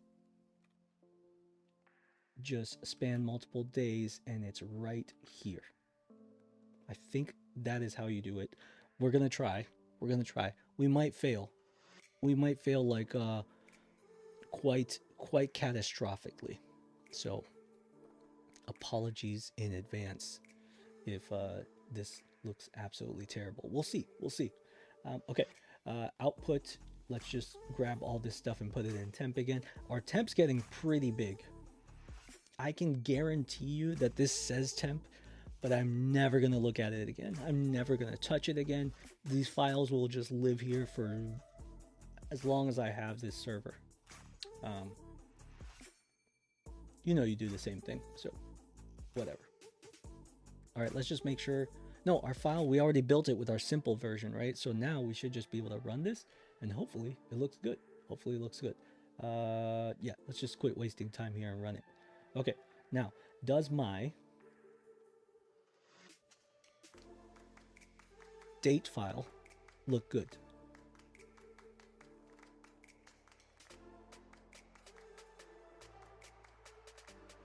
I think it does. Wow. I did something right. Oh, Arabian Andy, you're getting awfully close to keyboard there. Don't do the keyboards. I ran out of space with the keyboards. What, you can kind of see them. Let me see if you can. If I go to this view, you might be able to. You can see, like, some of. I think there's like 13 here, but I have about 40 total. I have 2 in boxes, like right down here, that I'm getting ready to unbox. I've been getting ready to unbox maybe for like 2-3 weeks now. I have a problem. If you could send help, please, that would be amazing. I'll be very grateful if you could send some help, because it's a big problem. I never have to worry about like having the same keyboard for a long time. Arabian Andy says, why do you have all these keyboards? I can't hear you very well, Arabian Andy. Can't hear you very well. You gotta ask those questions. I don't know. I honestly don't know. I enjoy keyboards, and I use them a lot. So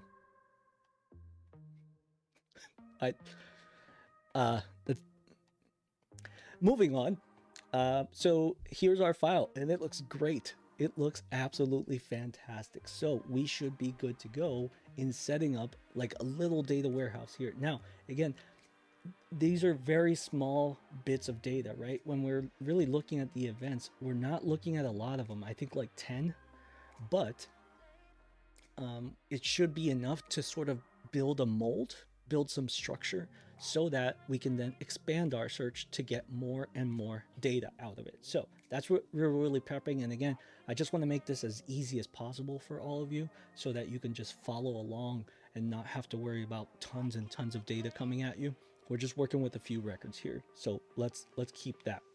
But it looks like that's not what we want. When we review our files, let's go ahead and close the ones that we don't need. Like this one. Let's just close all of them. Let's close all of them. Okay, here's our original data, and let's open them one at a time. We have the events. These are the primary files for all of the events, and everything expands from here. So these are the records for all of the events that we have. You can see Yankees versus Toronto Blue Jays, Yankees versus Chicago Cubs, blah blah blah. It's just the first ones that came through. I don't have any specific affinity for either one of those teams or any of these teams. If you're fans of them, then you want to cater your search for that. That's cool too. But let's take a look at the second file. The second file is the dates file. Now that we made as an extension of the primary file, so that for each event we knew what our dates were. And as you can see, here are all of the dates. Now each events file only has one date row. So we made a special table or a special file. And you may be asking yourself, okay, well, if they're in two separate files, how do I know which date goes with which event? Well, I made sure right here in this code, I made sure to bring down the event ID when I created the object. So you can see that the images file and the dates file both have an event ID, meaning when I write the date file or when I write the images file, the event ID comes with it and it gets stored. So when we go back, we can open the image file, and this again just shows you the images that are used for the events. For example, I don't know, if I click on this one, does anything happen? No. Let's just go ahead and copy the value and see what we get here. Normally I'd be very hesitant, right, to do this, but I mean, it's coming from Ticketmaster. I'm sure it won't be anything fair. Okay, so it's just a logo. Cool. So it gives you the images. You can use those images in Power BI as well, right? That's pretty cool because you can have dynamic images there. So yeah, it's really cool that they've done that for us. Okay, so again, each event has an event ID, or each record has an event ID here as well. So each one of these tables or files, even though they're separated from the primary event file, they have data that relates back to it, so you know which event goes to what table, which event goes to what dates and which event goes to which images. That's easy to do. So to sort of illustrate that very, very quickly, what we're going to do is take a small break and show some Lucidchart. We're going to make a quick ERD. It's not going to be super expansive. We're just going to make a quick ERD. I'm going to send you over to my Power BI report from last week again, so you can check out that while I open Lucidchart. I just want to make sure that nothing is showing there. If you're not familiar with Lucidchart, it is just an application that you can use, very similar to Visio, but it's all web-based, so you don't have to worry about sharing files or anything like that. It's all just available for you right on the internet in the cloud. I've been a Lucidchart user for quite a while, and I don't know why it's not letting me log in. So you could say that I've never used Lucidchart in my life, and what I'm doing right now would probably demonstrate that. Oh, it's because I'm on another computer. Okay, let me go ahead and just open it on Safari here, and I'll switch you back over to my PowerShell or my other computer. There you go. You're now over there, and I'm going to open Lucidchart on my Mac so that we can explore it together. And let's see if we can find something that we can sort of cheat off of. Let's see. Oh, okay. This works, I think. Let's switch back over here. Yeah. Okay. So what I like to do as part of my process is I like to document. This isn't it. Is it? Yeah. I guess this is one of the things I like to do is I like to document the actual ERD. So this is what we're going to build, a really quick one, but we can also, let's see if this brings it up. Yeah. No. Man, I'm having first day jitters here. Let's see. I think the ISS one I did correctly. There's one of these that shows the actual structure of the systems. Probably this architecture one. I probably should have chosen one with architecture in the name, because that probably would have been a little bit better. Let's see if we can get this one open.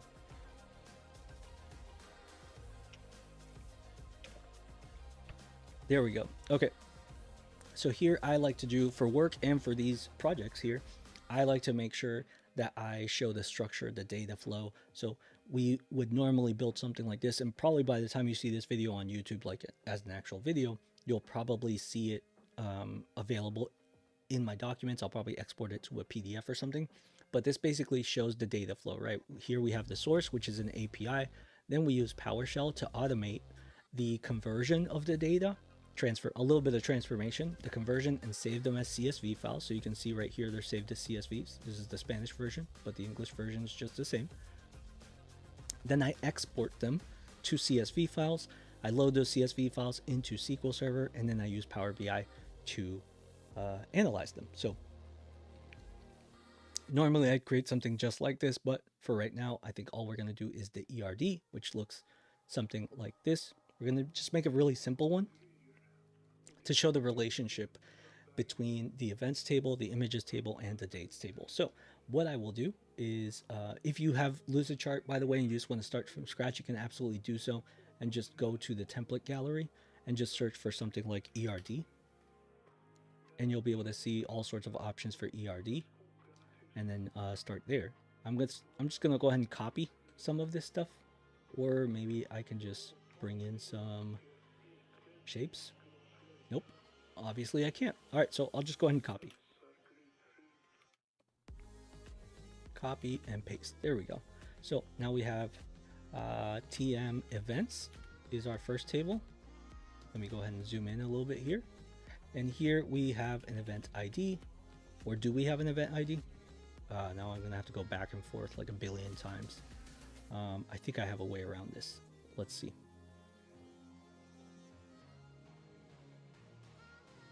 I think I can make this happen. Copy.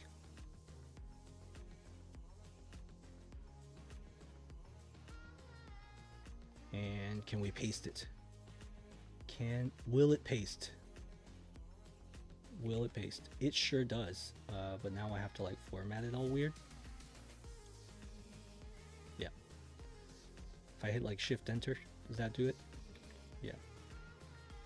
Shift Enter. Oh God, this is gonna be like it's gonna take like 3 years. Luckily you don't have to wait very long. Oh, that's actually not too bad. Did it? Why is it so much smaller than I was? Oh, because this is the images table. Also, I am not smart. I am not smart. Okay, I think we should be able to get this done a little bit easier. If I just edit the data over here in Notepad++, and then I bring it over to Lucidchart.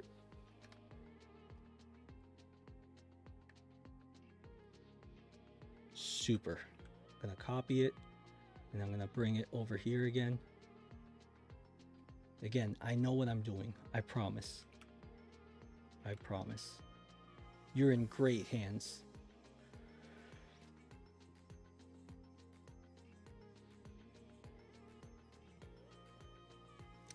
Did I get the dates? No, I don't think I got the dates yet. So let's go ahead and get the dates, and we'll bring that over.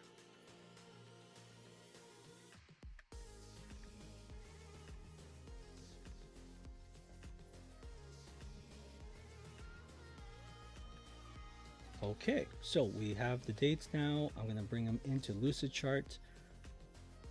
Let's pop open a text box like this. And now we have our event data. I did the same thing over and over again, didn't I?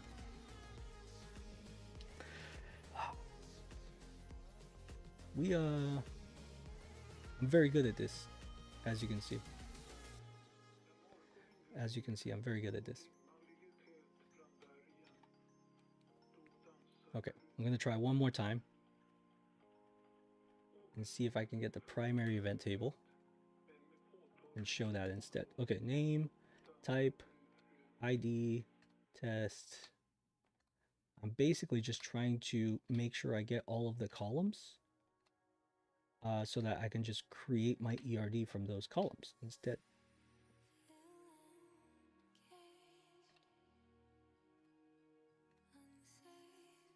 The cool thing is, like, if you start interacting with ChatGPT on this and you tell it you're working with the Ticketmaster API, it's very possible that it already knows all of the fields and you sort of don't have to worry about doing any of this. So try it out. If you talk to ChatGPT and say, hey, I'm working with the Ticketmaster API, can you give me the events object or something like that? It might already know. I haven't tried it yet, but it'd be interesting. Okay, so we have event ID. Why is the text all like, oh God, okay. This is event images or event image. And we're gonna use event ID. We're gonna use image ratio, image URL, image width, image height, and then we need more rows, or more columns technically, more fields, I guess.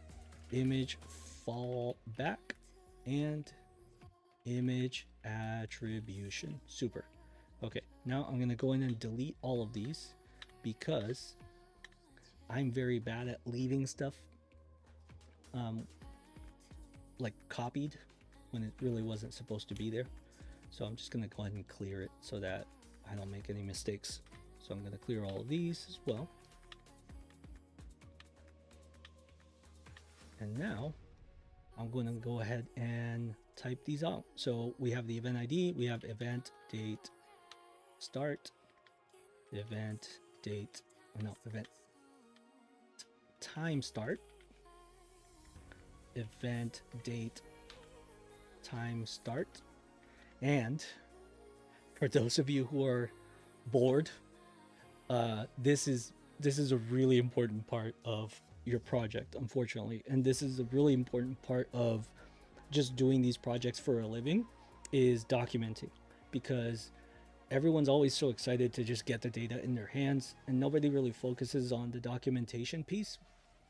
All they really focus on is just doing everything, and then when you're done, you're so excited, you launch it, everything's good, and then you just, like, a week later, you're just happy to finally be done and you never go back and document. So I would highly recommend sort of documenting as you go along. This is the non-sexy part of things, but I really recommend documenting as you go along because it'll really help you sort of mark the project done, and you can actually forget about the project instead of going, oh well, I'll document it next week or something like that. So at least some documentation on the data side so that you can pass it on to, for example, I would pass this on to my database administrator. Because I'm a team manager, I would do the discovery phase. I'll pass these specs over to my database administrator, and she will go ahead and build all the tables and all the structure in SQL Server to consume it. So I get to document, but I'm also making plans for her to go in and just create everything. So making both of our lives a little bit easier when I do something like this. Highly recommend you do that. Event date TBD, event date TBA, event time TBA. I already made a mistake there. Okay, cool. I guess it just deletes the whole thing. Date TBA. Event no specific time. That's a weird field. Event time zone, event status, and event span multiple days. Okay, and then finally it's the actual event table, which would be this one right here. Can I go ahead and just like create it? Am I gonna... Oh, I copy pasted this and I never changed this to dates. This is, again, why I don't like copy pasting too much. TM event. This is just TM event, the principal table. So we have a name. We have a type. We have an ID, test, URL, locale, images, sales, and then we need to create a bunch more fields. So we'll create them all like that, and then we'll just keep going. Where was I? Sales? Yes. Dates. That's not how you spell classifications. Classifications. Promoter. Info.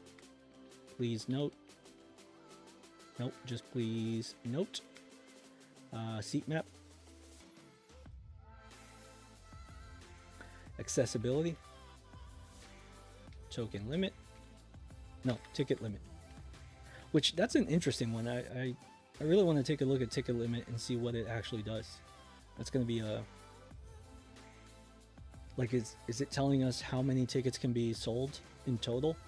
And how many we've sold so far? How many are available? That would be pretty cool. Age, restriction, ticketing, links, and embedded. All right, so we have built our 3 tables. And again, there's many more tables available here, but we're just building these 3 just to get comfortable with it. And so what we would do is we would set up the relationships between these tables. I guess right after I do the data types. I guess I need data types. Let's guess. Should we guess? We should probably do it correctly. Okay, this is just gonna be a varchar. I'll go with like 400 here. The type, the thing is, like, we have to look at the documentation and see sample responses, don't we? Or we can go to Postman. Do we have Postman open here? Of course I don't have Postman open here. Why would I have Postman open here?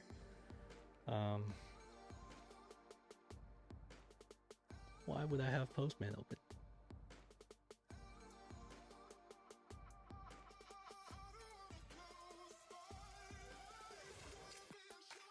Super. Thanks, Postman. I just need to get in. Thanks. Can we just go? Postman. Come on, buddy. Oh, and it failed. Failed to open page. Thanks, Postman. You always know what to do. It's actually the first time that's ever happened where Postman doesn't load. Can you imagine Postman failing and lots of people just have like, oh, super. Yeah.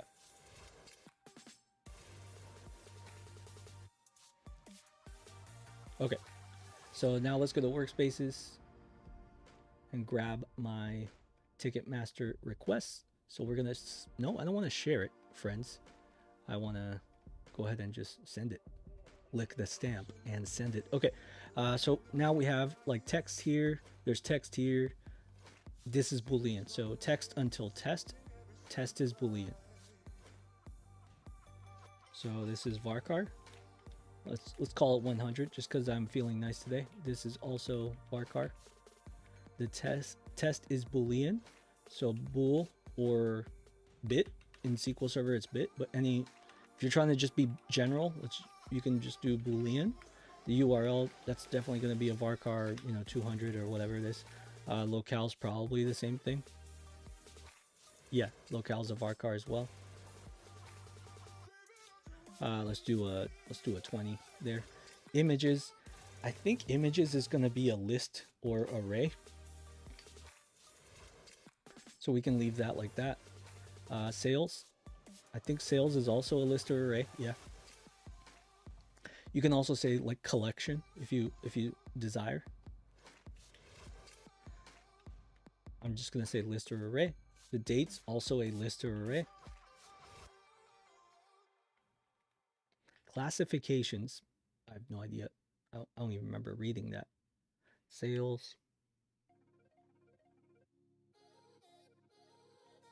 Did I miss it? There's embedded. How did I even get classifications on here? Age restrictions, ticketing. I see all that. Please notes, promoters.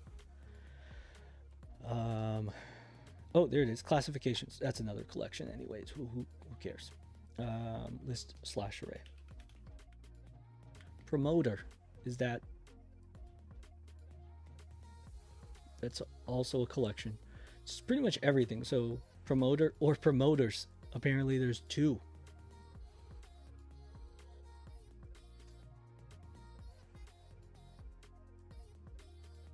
What? Did I see that in my exports? Promoter and promoters. Yes. Totally missed that. So did you. You should have told me. I know you were just there scheming. Like just waiting for me to fail, weren't you? Just waiting for me to fail. Well, I caught it. So, you know. List / array. Yeah, I think pretty much everything's like a list array here. Info, I don't. No, info is just a text field, but it's like war and peace, I think is what they typed in here. So it's definitely like varchar.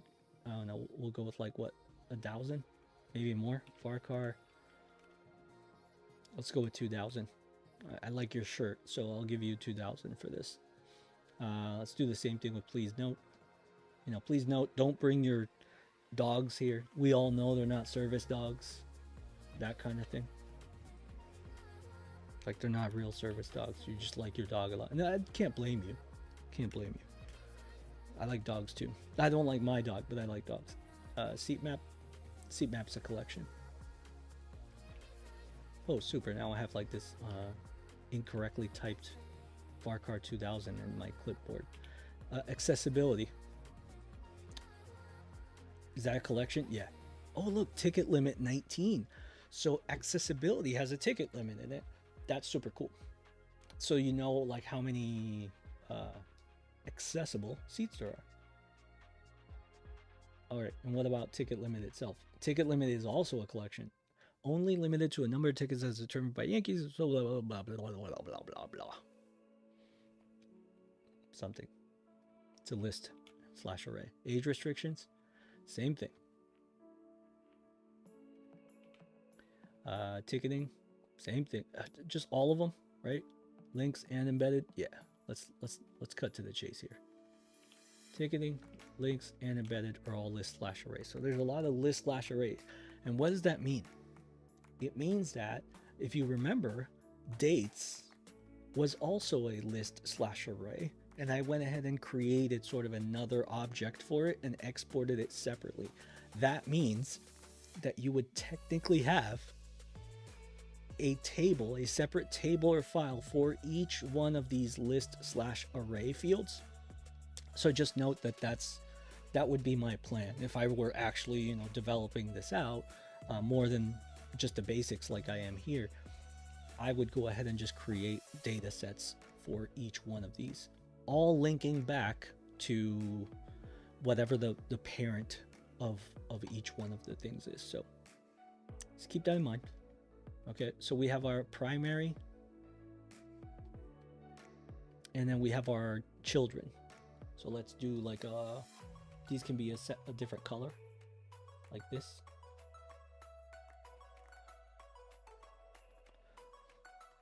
So we can say TM event. Why don't I just say Ticketmaster event? And stop being lazy with my abbreviations. Letters are free, people. Letters are free. Like you don't want TM to get mistaken for something else, like Thrustmaster. Thrustmaster event. Thrustmaster is actually a brand of like gaming peripherals, by the way. So I wouldn't want to mistake it with that. Okay. And then let's just build like a little rectangle around this because we're professionals, right? I'm gonna right click, arrange this and send it to the back, and then give it a little little shading here. I did that wrong. Like that. And then we can just write a title that says Ticketmaster API ERD. Sure. That looks great. Great job, you. I knew you could do it. Okay. Oh, we need to give data types to these too. Man, let's just do the relationships first. So Ticketmaster event image, that's going to go from the images in Ticketmaster event over to the event ID. Now, very important here, for every one event, it can have one or many images. So I'm going to change this guy to one or many, like that. Now, if you are not sure how to use crow's feet, which is what these are, I don't know if that's the official term. I'm pretty sure that's the official term. You can like Google ERD crow's feet and you'll see. But if you're just not sure, just draw a single line without any lines coming out of it. Like, I'll accept that for me during interviews or anything like that. I'm perfectly fine with that. If it comes with a caveat of like, hey, I'm not 100% sure what the relationships are, or I don't know how to diagram relationships in this way, or the data is brand new to me and I'm really not sure. I just know there's a connection. That's okay. And you can just go ahead and use no lines here, just simple lines. And then here to dates, I'm going to do another one. For each event, I can probably have one or many dates, right? So I'll do for each event, one or many dates. And we can leave that. Looks like there's actually an ad coming for Twitch. So what I'm going to do is play GeoGuessr. If you are new to the stream or the channels and you're not familiar with it, basically I'm just going to go ahead and play ads, but I'm going to stop working. I'm going to make sure that nobody misses anything of what I'm doing technically here. So I'm just going to be horrible at GeoGuessr for about 3 minutes, and we'll be back after those 3 minutes to continue our project. If you don't get chosen, or if you're subscribed, thank you for your subscription, and I will see you in 3 minutes.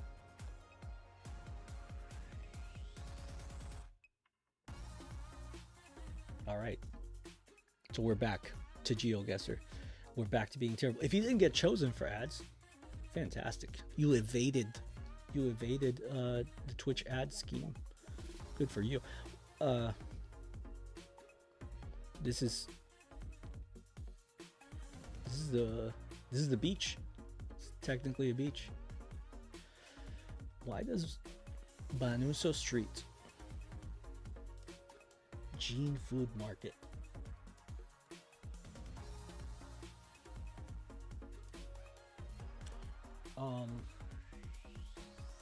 I wish I could say this is giving me some sort of vibes, but I really just don't know. I'll say like this, the street and the markets on either side, or like the businesses on either side, are like either super West Africa beach area. Cabo Verde, I don't know if it would be that. Cote d'Ivoire, Ghana. I don't think it's Jamaica or like anything there. Or Curaçao. I think it might be somewhere West Africa, especially because of the English signs for the like food market and stuff. I'm trying to see if I can find any cars to I don't know. Ooh, they're driving on the left though, so it's definitely not Jamaica. Okay, I don't know. Let's just try this. I mean, Nigeria. But man, that was way closer than I thought I was going to be. So let's keep going. We're doing, let's face it, we're doing terrible. But hey, not complete and utter failures. So that's good. Long words equal Germany for me. Very long words mean Germany. So we'll Austria, possibly Austria. Do we see lots of like Audis? And BMWs. There's a BMW. There's Volkswagens, Mazdas, Mercedes. I want to go with like, oh wait, is there like a, man, I'm going Germany here. But something tells me it's like not Berlin. It's, where's Frankfurt? No, this isn't actually Frankfurt. That's, is it Frankfurt? No. No, it says Frankfurt, but it doesn't feel like Frankfurt. What about, no, Munich or Berlin? No, something tells me it's like not a city that's super huge. It's, I don't know. And it was Berlin. I'm very good at this. Did you know? Did you know I'm very good? Let's do one more because I'm feeling great, and that's a bridge. That's all I can tell you. I believe, ladies and gentlemen, that is a Pontiac, Montana, which is a very old sentence. Man, this is very US. This is a very US image here. Oh, hello. Specifically, the US-Canada border, which is, I know there's one in Detroit, right? Is this Detroit?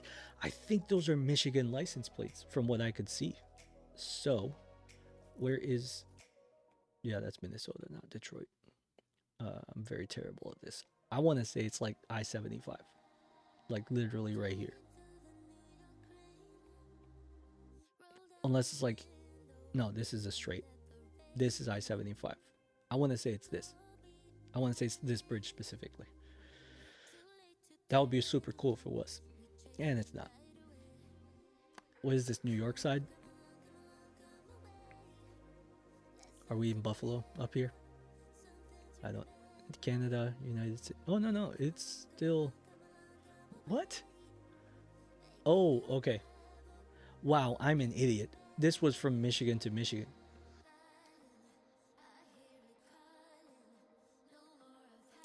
Good stuff. Good stuff. Well done, except terribly done. So let's go back to something that we are actually okay at, and that is our data project here. So we are going to go back over here to our PC. Oh no, we actually stay in Safari because we're still building our ERD. And technically what I would do now is go ahead and give data types for these events, for these image ratio, image URL, these event image fields. So let's just go ahead and do that really quick, and then we can move on to importing this into SQL Server and querying it a little bit, and then trying to make a report out of it in Power BI. Yeah, I think we still got time. All right, so let's try the images. Okay, so we have our image ratio, that's text. Image URL, that's text. The width and the height, those, let's do decimals for those just in case one of them has like 640 point something. These are probably pixels, right? So everything is text except fallback is a boolean, width and height are decimals. So let's just do that really quick. Okay, this is a varchar 100 because that's what it is in this table here. The ratio is text. No, varchar, let's do varchar like 20. Image URL is going to be varchar 200. Image width, that's decimal, and let's do like 18.2. Decimal 18.2. Image fallback, that's going to be, is that the boolean? Pretty sure that's the boolean. Is this false? Fallback is false. Yeah. Okay, and image attribution is going to be varchar, let's give it 500 just in case someone wants to like write a speech, like a Grammy style speech or something of thank you to mom and dad for this image, really appreciate everything you did for me, you know, stuff like that. Varchar 100 is the event ID again. Now the date start, that's pretty simple. It's going to be a date. This is going to be either a varchar or a time. I usually don't like to use time on its own as a data type, but I mean, yeah, sure. Date time, and then this is going to be UTC. I want to say this is UTC. And then event date TBD. I think these were, well, let's pull it up. Why am I thinking here? These are all just Booleans, the rest of them. Boolean, Boolean,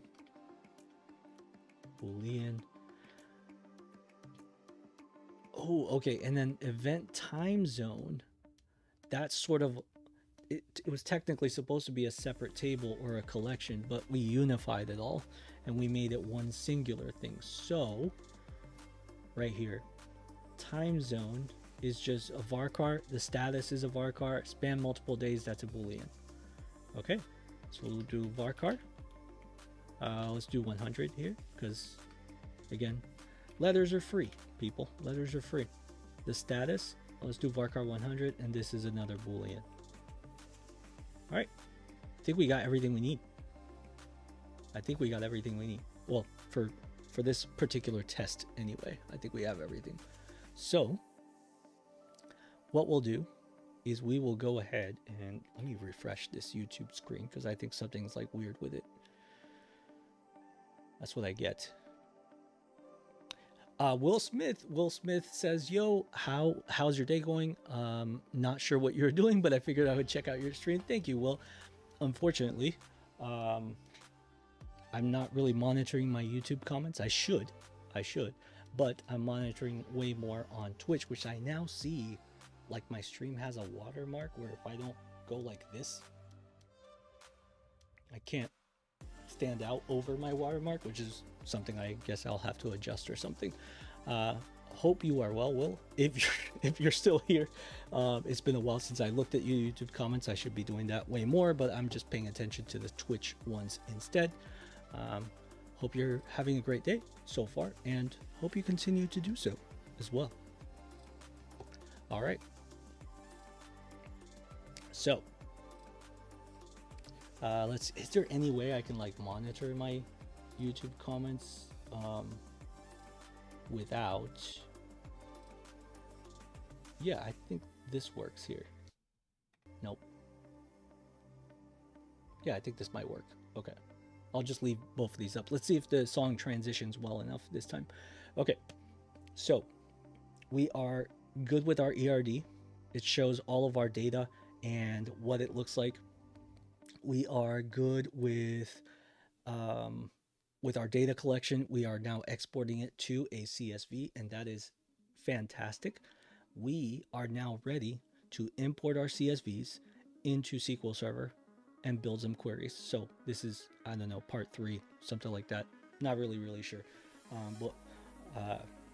Yeah, let's go ahead and get started. So what we're gonna do is switch over again to my server. And when I say server, if you want to build your own server, just go to woot.com or Amazon and just buy a like micro PC and just install Windows on it, put SQL Server on it or something, and then leave it alone. Don't even connect a monitor. I don't have any monitors connected to the servers that I have. I just remote into them from another PC. So definitely recommend. And if you just don't want to do that, if you don't want to mess around with that type of stuff, that's 100% okay. If you're watching on Twitch, I just put up a live SQL link where you can go ahead and just use live SQL from Oracle, and you can go ahead and use SQL in like 30 seconds. I think it takes like 20-30 seconds to set up an account and just start coding. Or if you'd rather learn Microsoft products, Azure SQL is also now free. Here is, again, if you're on Twitch, you will be able to see it right there in the chat. But basically all it is you just go in, you create an account, you spool up some databases, and you can start querying SQL. You don't even have to import data sometimes, or Azure SQL allows you to go ahead and just install the, what is it, Northwind Traders? Or is it some other, I can't, AdventureWorks Bicycle Shop data. and you can just start querying. You don't have to download anything, you don't have to install anything. Both of these systems work right on your browser, so you could do it with a Chromebook, you could do it with an iPad. Sometimes I do it with an iPad. So those are definitely available for you. And my scripts below will definitely allow you to work with that data as well. Akasi says, hello there, how are you doing today? Still in time. Yeah, doing really well, Akasi. Hope you are doing well too. We are currently exploring the Ticketmaster API and just getting some data from it. It's available anywhere. If you type exclamation data set in the chat, you will see a link to it where you can go in and explore the documentation and how to connect to it.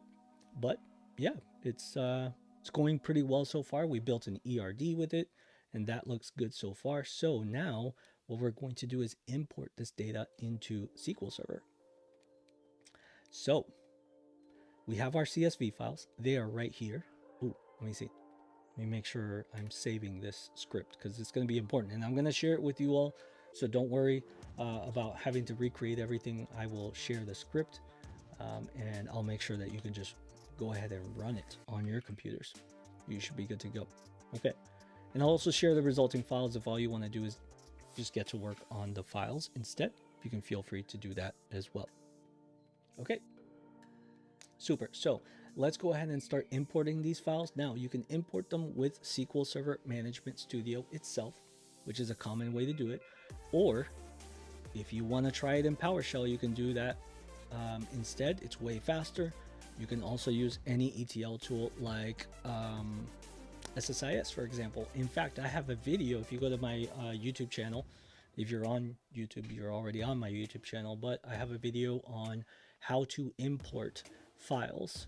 And I go through importing using SQL Server Management Studio, using PowerShell, and using SSIS just to see like which one's faster, where the issues are with each one, and just show you different ways to do so.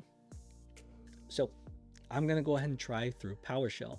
And to do that, I'm going to use functionality from DBA Tools. Now, if you're not familiar with DBA Tools, it is a package, a free package that you can get for PowerShell to administer your SQL servers. So all we have to do is leverage it. It's already installed on my machine, and if it's not installed on yours, all you have to do is do some very simple scripts that's in the documentation. It's dbatools.io, and all you have to do is use it. So let me go ahead and pull this script that I have here to import data.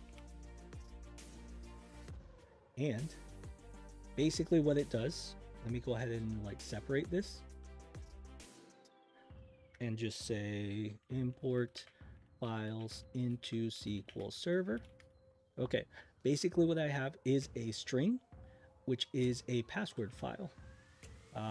And it's just an encrypted password that I have, so I don't have to show you all my password while I'm here. So I'm gonna clear that variable since I just added it. Then I'm going to set up a username, which is SSIS user on my server. I'm gonna set up the credential for it, which is, again, uses that text file to build a credential object in PowerShell.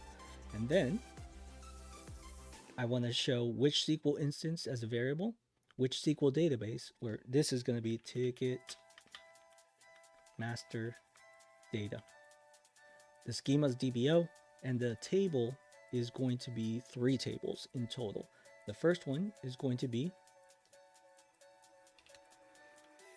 Ticketmaster event, SQL table event. We'll call it SQL table event. This is SQL table event images. And one more time for SQL table event date.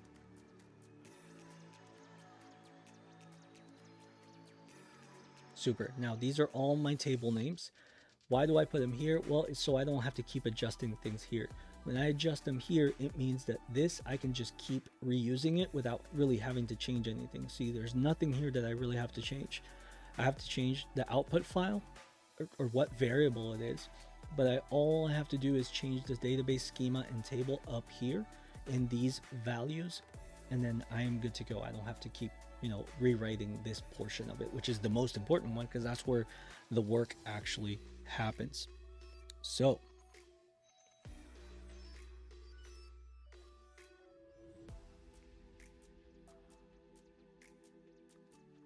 all right, so I think we're good to start. What we want to do is we want to, let's see, SQL database, that stays the same. The table, we have one import for event, we have one import for image, and one import for date. So that is exactly what I'm going to build down here. One import for event, one import for image, and one import for date. So we'll copy this SQL table event image and we'll put it right here. And then the date one, we will put it right here. And that's it. That's all we have to worry about. We'll say import the event file. Here we import, I didn't even spell it right the first time. Import the image file. Or we can say event image. And here we're going to import the, oh wow, import the event date file. Okay, perfect. So now we have our script built. The one thing we have to do is change the object that we're importing. So here is the first event, which is output event file live data. This is the file that we want to import for our event data. So right here, this file, we're going to use it to import into SQL Server. Then we have our images file. And then we have our dates file right here. Which we're gonna, basically this is telling, import DBA CSV tells the system, hey, I would like to import this file. It's located here. The delimiters it uses are vertical bars. The instance of SQL Server is this micro PC one up here. The credentials to use are right here. I want to automatically create the table if it does not exist. And the database schema and table are all these right here.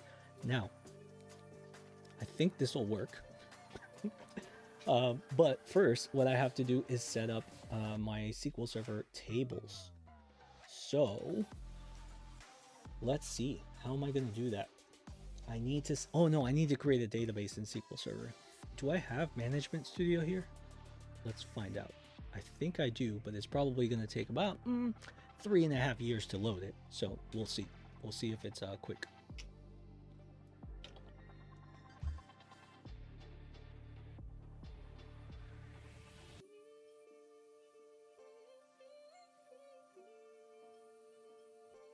Okay, so we're not going to connect to micro PC 2. That's the system we're on right now, but I want to connect to micro PC 1 using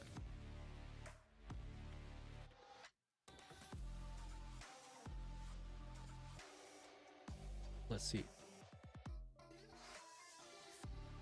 optional certificates. Yeah, there we go. Okay, so the good thing about the way I set up my SQL servers is that regardless of which machine I'm on, within my network, I can always access that SQL server, or whichever SQL server I want. And that's super important because I hate remoting into my servers to actually do work. I like being able to be on my normal desktop and just connect to the SQL server, do what I need to do, and then get back out. Anyone who tells you you need to remote into a SQL server to run queries is lying. And you shouldn't be on the servers unless you're using SSIS. If you're using SSIS inside of there to deploy packages, you're good to go. You can even develop packages outside of SSIS, but it is best not to connect directly to the SQL Server to run your queries, because you're just taking up resources. Like SSMS, for example, SQL Server Management Studio, which is right there. It takes up a lot of resources, and that's resources that your SQL Server could be using to run queries. So My recommendation is always to run your SSMS on your laptop or wherever it is outside of the server. Since I am the person who is actually running everything here and I'm the only one that's going to be affected, I don't mind because I know that it's going to be slightly slower. So I'm good. All right, we're going to go to databases, and as you can see, I have plenty of databases here. I'm going to create a brand new one, and I'm just going to call it Ticketmaster Data. The owner is going to be SA. And I had a really interesting question actually recently in one of my comments about whether or not I could do this. Like, someone was at this point of a video, of a prior video, I think it was for Olympics or something like that, but someone wanted to know, hey, can I do this in Postgres? And the answer is absolutely. You're gonna have to find a way to import it into Postgres yourself, right? The data, you can't use DBA tools, you can't use SSMS, but you can use tools like PG SQL Workbench or whatever that thing's called. You can use dbeaver. All of those have like little tools that allow you to import CSVs or import other files. And also there's plenty of ETL tools that work with for Postgres. So absolutely you can do that. Okay, I'm going to create that database, and I'm going to make sure that it is a simple recovery model database as well. We are dealing with worldwide data, so it would be very good to use SQL Latin. Let's see. I never know what it's called. SQL Latin General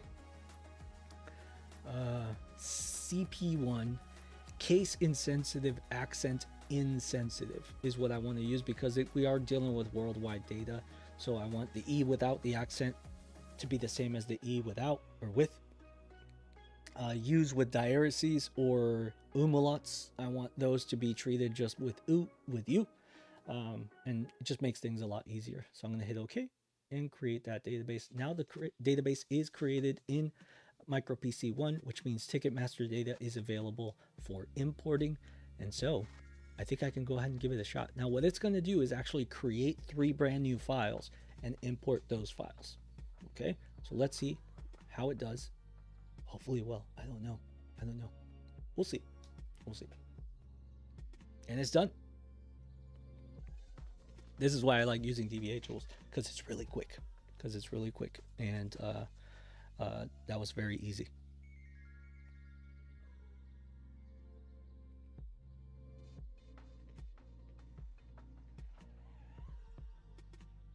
Super.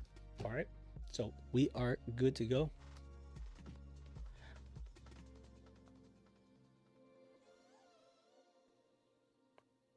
Super. Okay, so now that we have our data in the system, let's go explore our data, make sure it looks good, make sure there's no issues, importing.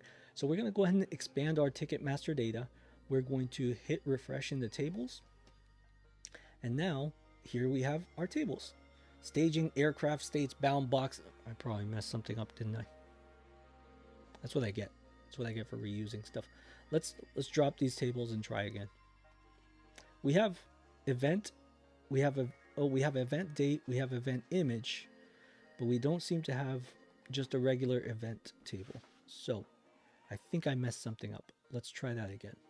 Let's go back to our PowerShell script. SQL table. It has to be SQL table event, not SQL table. And I was speaking about this earlier, but I'm glad it happened right now. It did some like bound box aircraft traffic. That's because in this same PowerShell window, last week I was working with aircraft status data, and it reused a variable that I created and populated last week. The variable names do not go away. The variable values do not go away until you clear them. So the first thing I want to do here is build my clear variable script for all these variables that I just added to this system. So we're going to say clear variable SQL instance, I think username, credential, all of these. Username, credential. What else? We have SQL database. We have SQL schema. SQL table event. Let me just create a bunch of them. SQL table event, SQL table event image, SQL table event date. I think credential we already, nope, SQL credentials. We did not clear that one. Then we have, I think that's it. I think that's it. We have anything up here? Username, PW cred file, that one as well. Clear variable, PW cred file. And then we're gonna take all of these and just put them right up at the top. Oh, it looks like we did have some already, so we'll go ahead and clear those. I think that's it though. So now when we clear these, they'll be okay.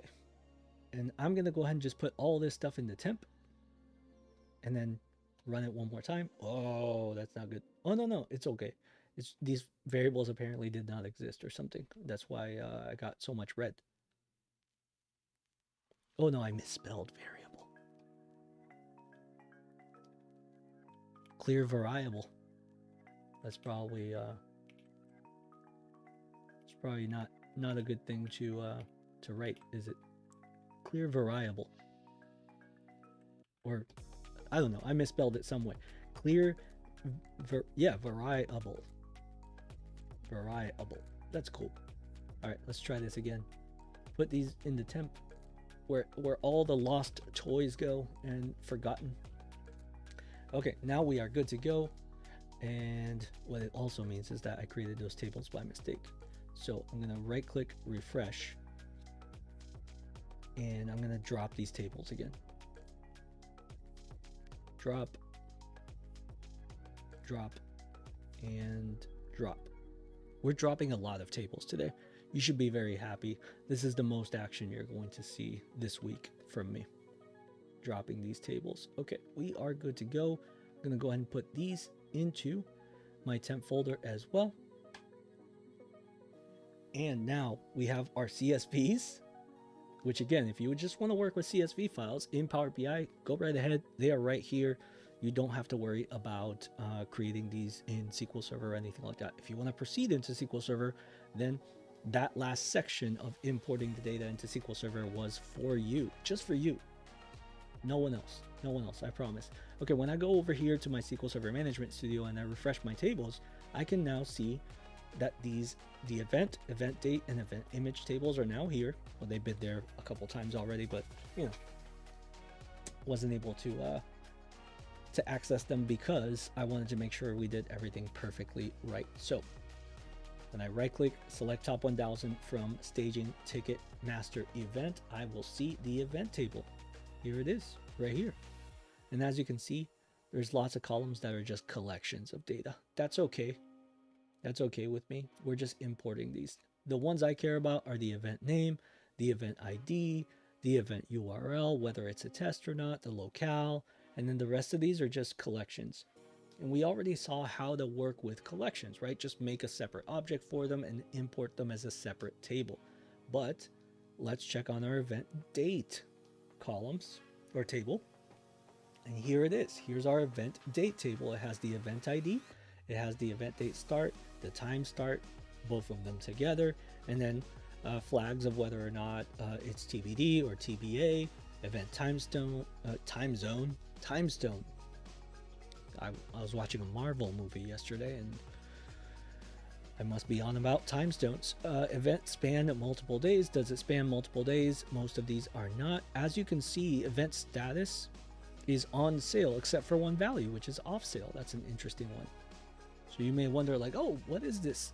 The GoBot says the time stone. Yeah, absolutely, right? Doctor Strange might be hosting an event here, so you never know. You never know. Or Thanos himself. Hey, I wonder what Thanos is doing these days. Okay, and Ticketmaster event image. So these are all our image links for each event. So here they all are. Now, again, if we can do anything we set our mind to, right? So we can go back here and look at this ERD, and here it is.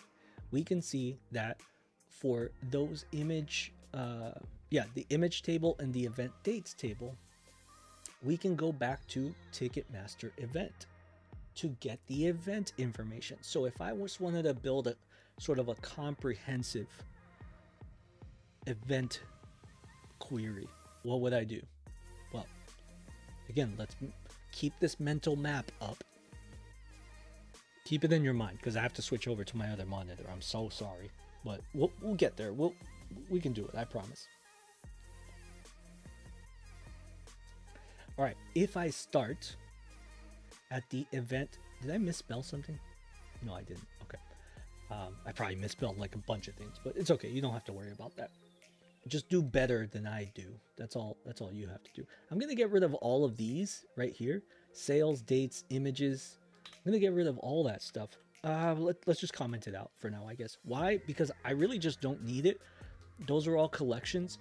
I can't parse this data out inside a SQL server.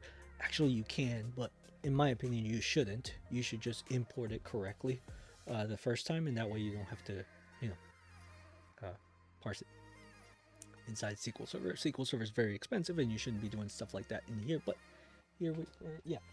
Anyway, if you're working with this free version of SQL Server, then by all means, go ahead and what's the term? Waste your time doing that when you could just easily put it into PowerShell or Python or something. That's what I was going to say. All right, so we have our base data for events. Perfect, right? We are good to go. Now we're going to do a left join over to event dates. Right here, this table.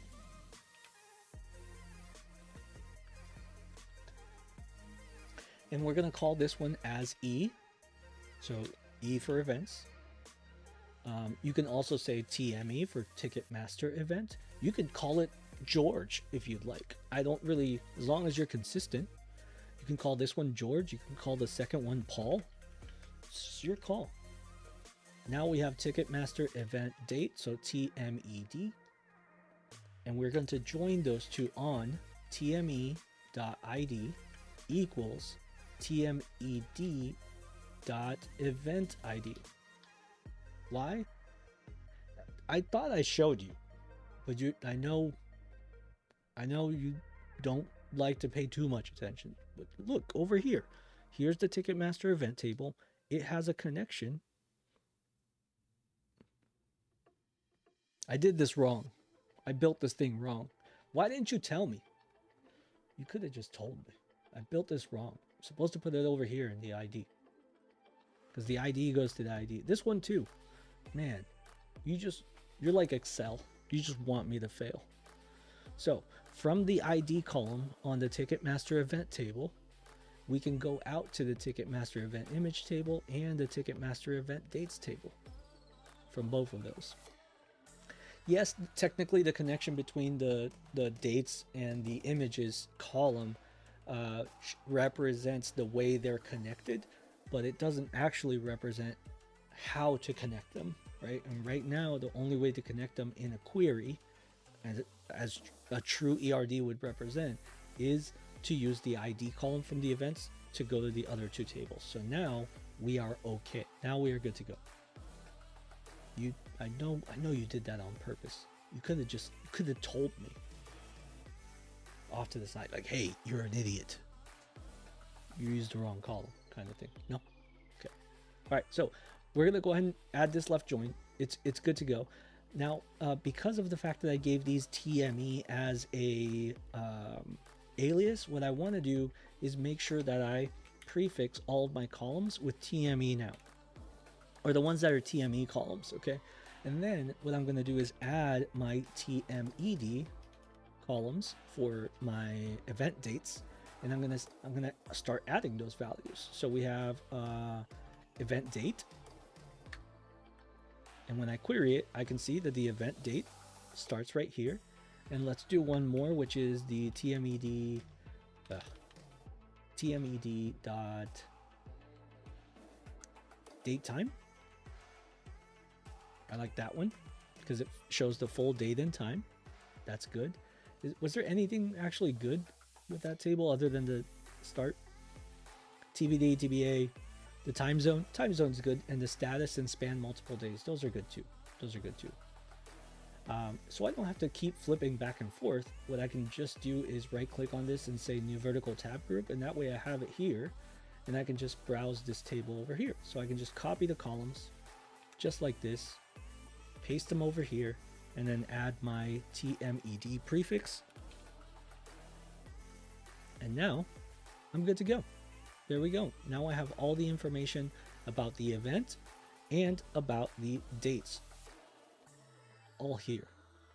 So I don't have to import both of those tables into Power BI. Now I absolutely can. That's something for you and your DBA to debate. I do have a video on how I choose to provide access to Power BI.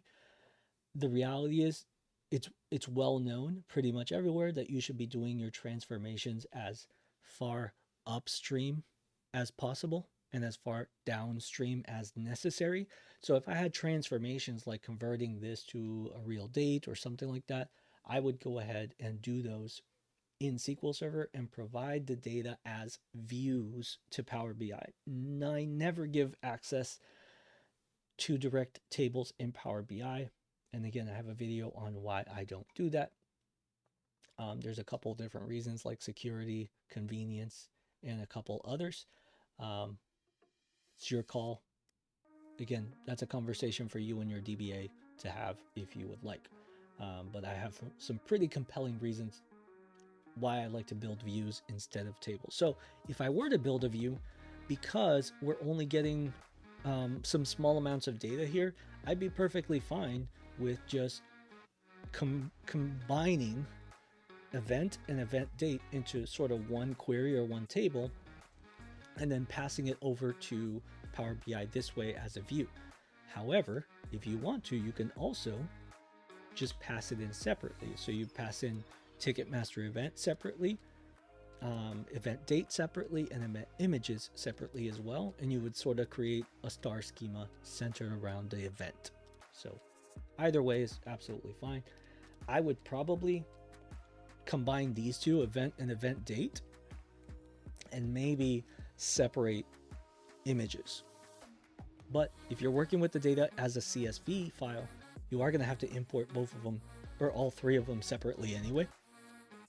So it's your call on how you want to do that. And then you have to make the relationships inside of Power BI.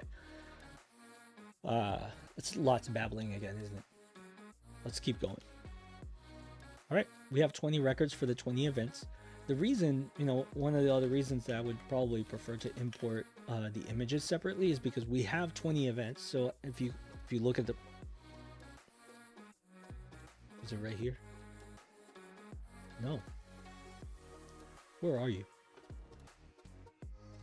You've been on my computer the whole time. It's supposed to be over here, right here. That's what I'm looking at. The 20 rows, the 20 rows. Because you've been on my other computer this whole time, I probably should keep explaining or re-explain this right here. But basically what I did was added TMED, the Ticketmaster event date table, as a join. And then I added some of the columns. So no, I don't want to restart anything. Remind me tomorrow. God, Windows. Okay. So I have TME columns, which are part of the event itself. Then I have TMED columns, which are part of the event date table. But even though I joined these tables, because an event can only have one event date record, I'm still, again, at 20 records. So 20 events. As soon as I add event images to the data set, so I'll go ahead and just do a left join to the images. Nope, that's still date. Are you new at this? Apparently I am. Okay, here. Not the from. Here are the images. I'm going to say as TMEI for Ticketmaster event image on TME.id equals TMEI.event ID. As soon as I do this and I add a column from TMEI, let me see.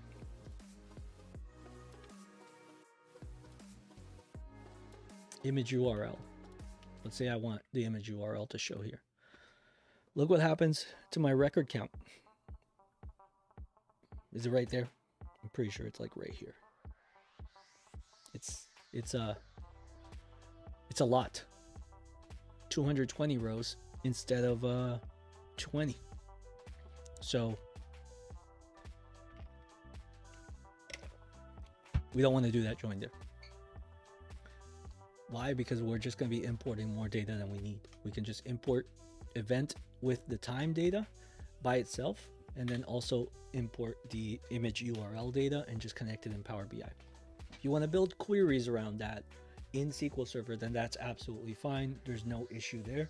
But if you're wanting to import it into Power BI, you're sort of just duplicating data for no good reason. So yeah. All right. Super. So now we are good to go here, and we can go ahead and start our imports into Power BI via SQL Server, unless, yeah, let's do something really quick. Okay.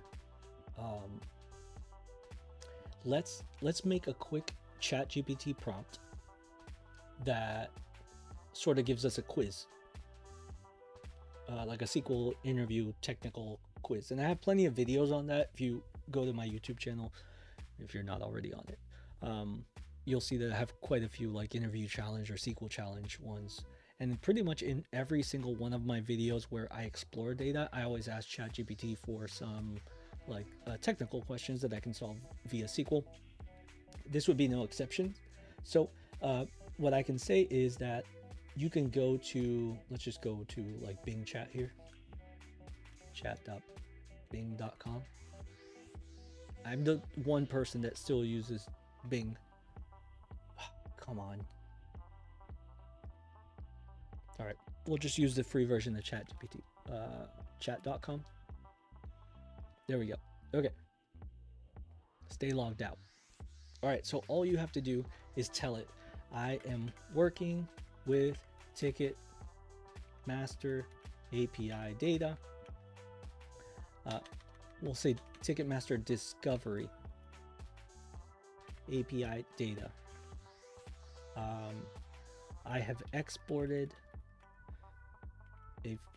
about 20 events, all based on New York Yankee game events or baseball game events.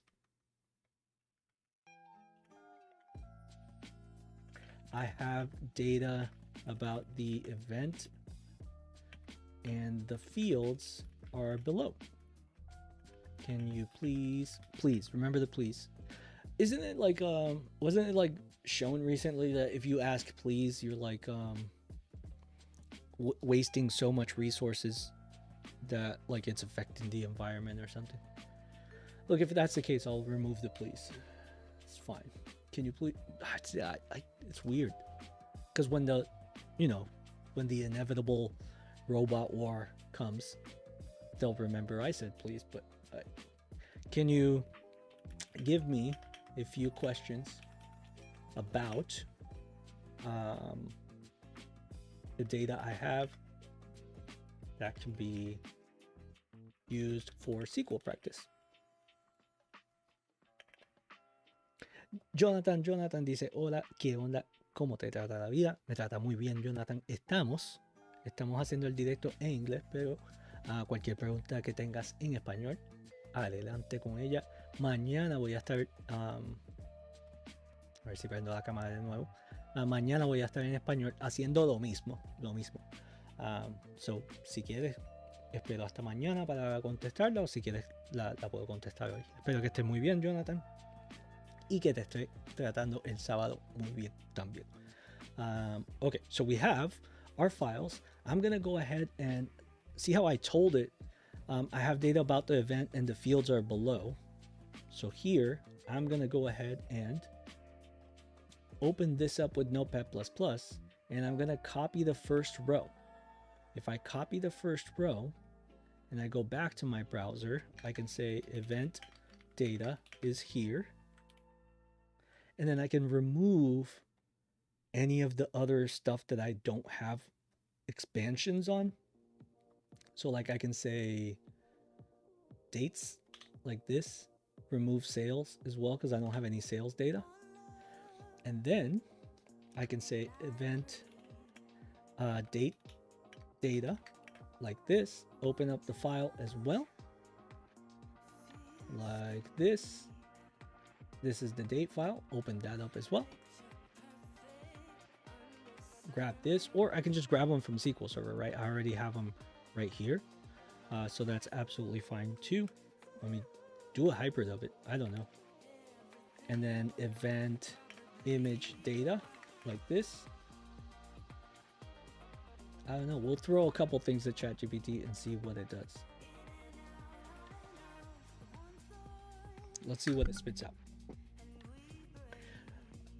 Yeah, it's giving me a lot of interesting stuff. Okay, here's some beginner, here's some intermediate, and here's some advanced. Things like list all the events with their names and start dates. That's absolutely fine. Acacio Martins, hope you're doing well. Thank you for being here. Thanks for being on the stream. Acacio says it takes more resources when you say thank you. Yeah. Please and thank you are probably apparently like it's like you know, ChatGPT or OpenAI is trying to teach bad manners. Like if you have good manners, the world is, you know, gonna be a worse place environment wise. I'm not sure how I'm supposed to teach that to my 12-year-old. Like, hey, don't say please when you're talking to ChatGPT. It's just a thing. I don't know. But then, like, I don't know if you've seen this, but Alexa, oh, I shouldn't say that too loud. I don't think I have any Alexa devices. You can get like a kid's version and it won't do the thing you ask it to do unless you say please, or at least that's how it was a few versions ago. So I'm really not sure. I don't know. AI is just, some AI says some stuff, some AI says others. I don't know. Okay, so we have a couple beginner SQL questions, such as list all the events with their names and start dates. That's pretty cool. That's a pretty good beginner question there. Beginner, remember beginner. If you're bored, just remember we all started somewhere. This is a perfectly good beginner question. Which events are marked as test events? Find all events that occur in the America/New York time zone. How many events are scheduled to span multiple days? Here's some intermediate ones. Find the total number of events per event status. Okay, so let's just dive into this one right here. I like this one. It says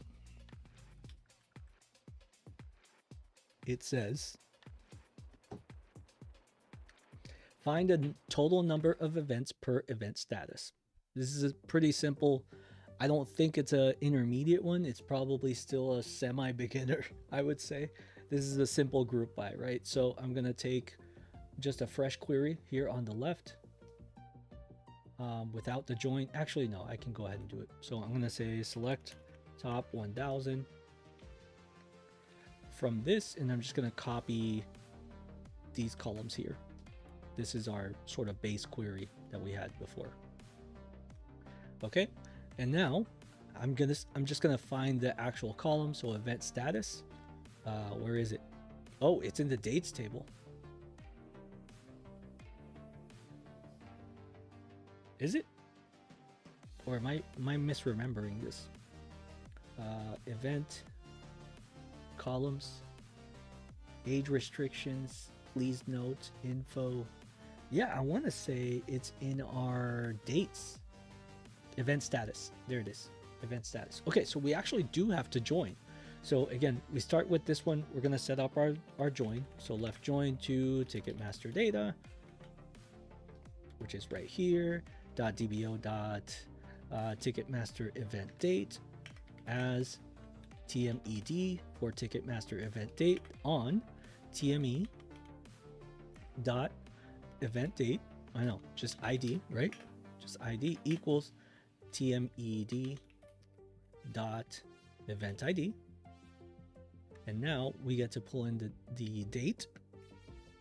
My favorite date in this table is the event date time start. And then we're also going to pull in the TMED dot status. There it is right here. Super. All right, so we'll go ahead and pull that in. And now we have all of our statuses. As we can see here, we only have one that is event status off sale. That's perfectly fine. We know that, but we want to pull that as results, right? So the easiest thing I would do would be to copy this query. Since we have the base data here, we can always review it, but I would just select the event status, so tmed dot event status,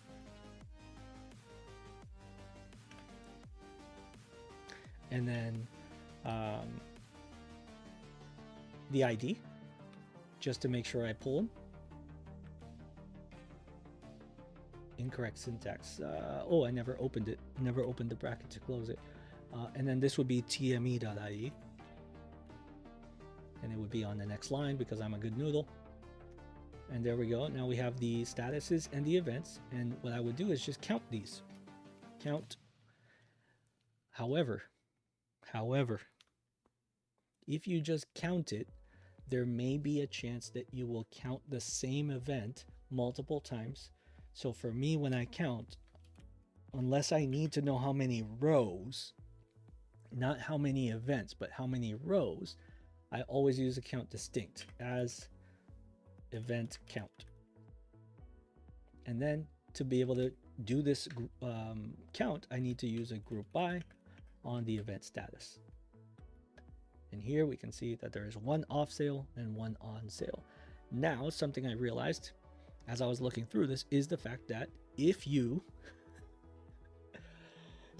are just getting the events by status, you technically don't even need to join. You can just use the event date table. So I'm just going to go over here in our event date table. I'm going to copy that and just say select top 1000. From this, I'm going to grab the event ID and the event status. And now you can see that I'm only using this table here. And then I'm just going to use the same thing. I'm just going to do group by event ID. No, group by event status. Sorry. Group by event status says. And instead of that order, it's going to be count distinct event ID as event count. So I didn't even need to join. What do you want? Oh, right here. I forgot to close this bracket. There we go. Hopefully.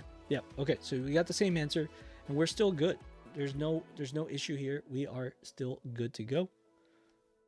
And we got around it by just using this one table. So that one was it wasn't tricky. It's just I wasn't paying enough attention. So just know that you could accomplish the same thing with multiple different ways. Some are way better and more efficient, right? So just be careful with that. List events that start after 6 p.m. local time. That's interesting. Which events have more than one image associated? They all do. So that's, I mean, there's a way to prove that as well, right? It almost seems like a good query to do, but let's go to advanced and see if we can pull up. Find events that have conflicting time zone data. Example, different time zones for the same event ID. Nah. List the top 5 events with the most images. They all have the same number of images. That's why it came to 220 records. So we're not doing that. Detect if any events have duplicate image URLs associated with them. I mean, we can try that, but it's not. I can only assume it's not going to reveal anything interesting. So we'll do something interesting. We'll say, how many events does each URL get associated with? Because since they all are New York Yankees events, technically that means that we should be reusing the same New York Yankees logo for all the events. So I don't know. We'll try. So here's the image URL, is right here. Um, let's see. So we're just gonna grab, select, let's do top 100 from, and then we'll grab the image URL and how many event IDs it's associated with. Count distinct event ID as unique events. And then we group by the image URL. And we can see that there's 10. Ooh. Did we pull in 11 events? Or they're just 11 images per event? Yeah, there's 11 images per event. So all 20 events have the same exact images because of the fact that they're all New York Yankees events. So that's a pretty standard thing. I'm gonna go ahead and just leave that there because we have an ad coming up on Twitch. So if you are watching on Twitch, we're just gonna put up an ad for 90 seconds while I play GeoGuessr so that nobody misses anything for as far as the project goes. And when we come back, we'll go ahead and keep going. And I guess we can start Power BI when we come back from ads. So if you don't get chosen for ads, or if you're a subscriber, thank you very much. I will see you in a few seconds and we'll be playing GeoGuessr. If you're on YouTube Live, I don't even know how it works right now, but you'll probably be able to see me playing GeoGuessr, or me being horrible at GeoGuessr. You're not like getting any advantages. I'm pretty terrible at it. So anyway, let's go. See you in a second. All right. Let's do this. And by let's do this, I mean let's fail miserably because I hate turbo mode. Oh my God. It's like the worst. I don't know. And it's very hard for me to tell. Is that New York? Okay. That's the Taj Mahal, but I don't know if it's in north or south. Okay. That's the Kennedy Space Center. I don't know what that is. Probably something here. Ah, very close. Golden Gate Bridge. I don't know. I don't know where. South America? Oh no, Ukraine. It's UK. UAE. Somewhere UAE. Here? Yes. Okay. I don't know. Italy. Continue. Oh man, that was rough. That was rough. I did not like it at all. Let's go to historical buildings because I have no idea what I'm doing. This is, I'm sure this is a historical building. We did it. We did it, gang.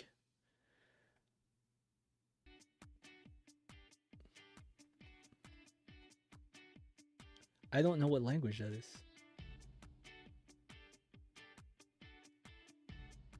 No idea. Some like Europe, but I don't know. I don't know. Let's go Romania, because that's my heart is telling me I'm wrong. I'm wrong. I'm always wrong. Beaches, please give me a good beach.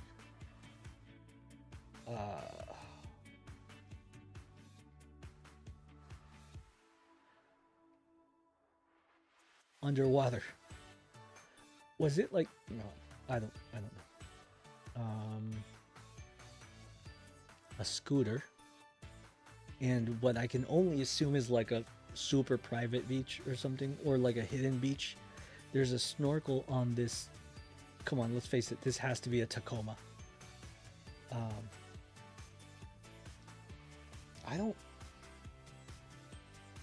I think this is a left-hand drive vehicle. This is like a, oh man, I don't know. This is like, I wonder if this is like a Polynesian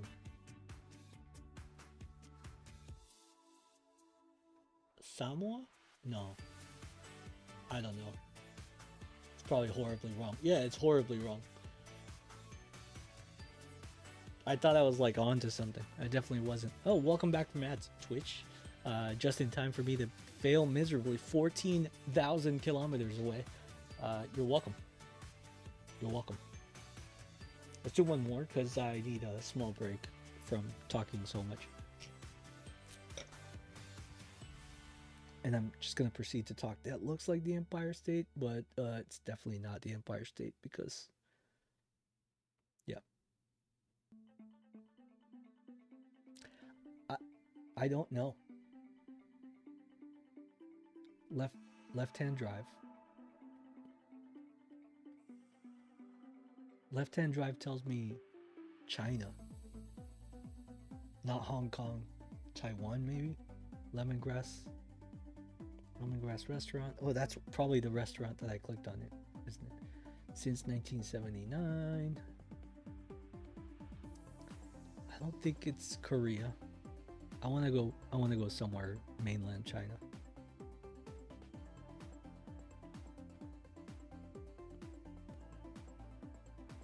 It was Taiwan. It was Taiwan. Interesting. Okay. Let's head on back to our project because I think we're getting ready to wrap it up once we do like a quick Power BI report. I don't want to go too into weeds of Power BI. There's plenty of amazing Power BI channels on YouTube. Feel free to grab one of those. I think what I'm gonna do is build a video on or make a video on the inspiration that I get from different channels and from different websites for my Power BI reports. So be on the lookout for that. But as far as like the Power BI report itself that we're going to make today, it's going to be really, really simple. I just want to show you sort of the mechanics of getting everything into Power BI, making the relationships, and then starting you on your journey. I'll let you sort of take it from there. So the first thing we're going to do is head over to my actual PC that I use for development. Why? Because I don't have Power BI on this particular machine. I have it on another one. So let's see if I can do this correctly.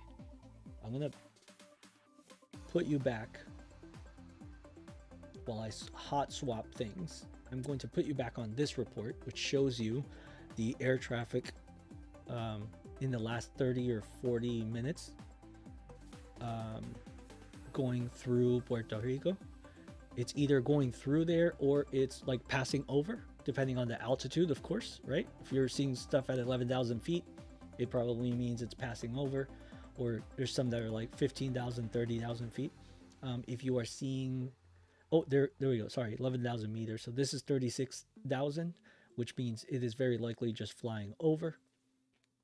If you see stuff very low, like 400 feet, it's probably landing or taking off. So if you want to check this report out, which refreshes, I think every like 5 minutes, if I'm not mistaken, if you want to check this report out, it's right there in chat. It's right there in chat in Twitch, and it's right there in chat in YouTube as well.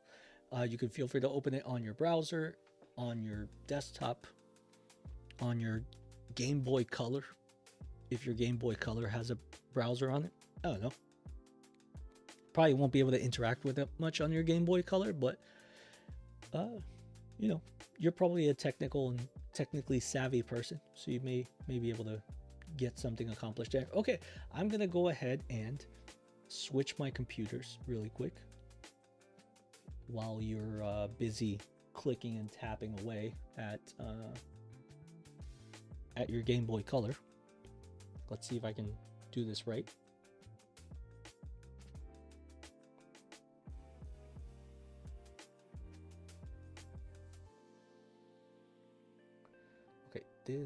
This, that, and now, when we switch over, I hope you got the time you needed to play with your Game Boy Color, because we're did I do it right? I think I did it right. Yeah. Okay, we're on my actual machine that I use for this. So we're gonna go ahead and open up those tables again. No, these are the wrong tables. These are the Open Sky Network tables. So I'm going to refresh my databases, and that'll show me my Ticketmaster data tables, which is great. Now I'm going to go ahead and open each table one by one. Now, normally these are staging tables, which means all the data types are like varchar 4000, just so PowerShell can push these in really quick. But what I would normally do is take the ERD that we built about, what was it, like an hour and a half ago, something like that. Now, we built an ERD that shows sort of the diagram of the tables and their structures. I would normally use that to go ahead and create a permanent table, so that when I ingest the data into Power BI, it would be in the correct data type, in the correct structure, that sort of thing. But nobody got time for that. So we will go ahead and do that inside the view.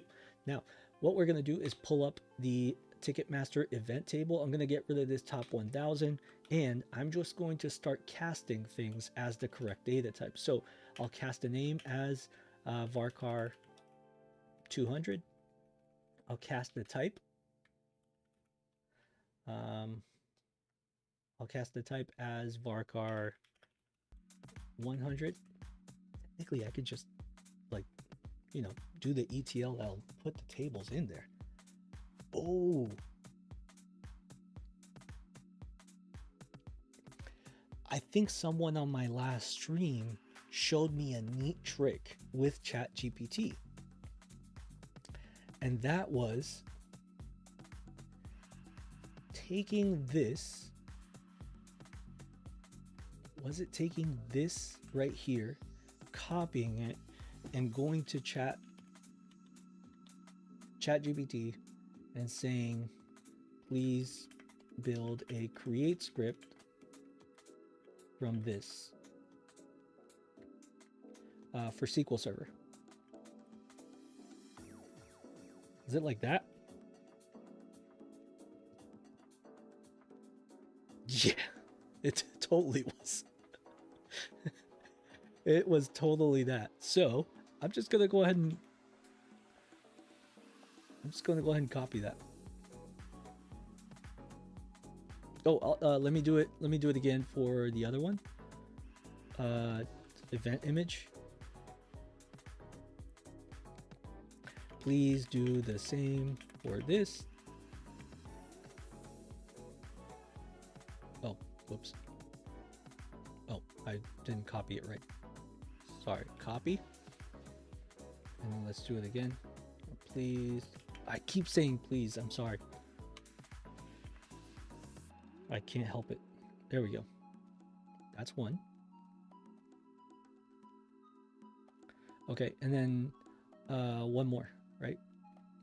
The event dates. Please do the same for this. And it just creates statements for you. We know how to do it. We're just lazy. That's really all this is about. That's all this is about. We're just lazy. It's okay. All right, let's try this then. Let's try it really quick. Here's a Ticketmaster event. I'm just going to say something like history. And we've created it.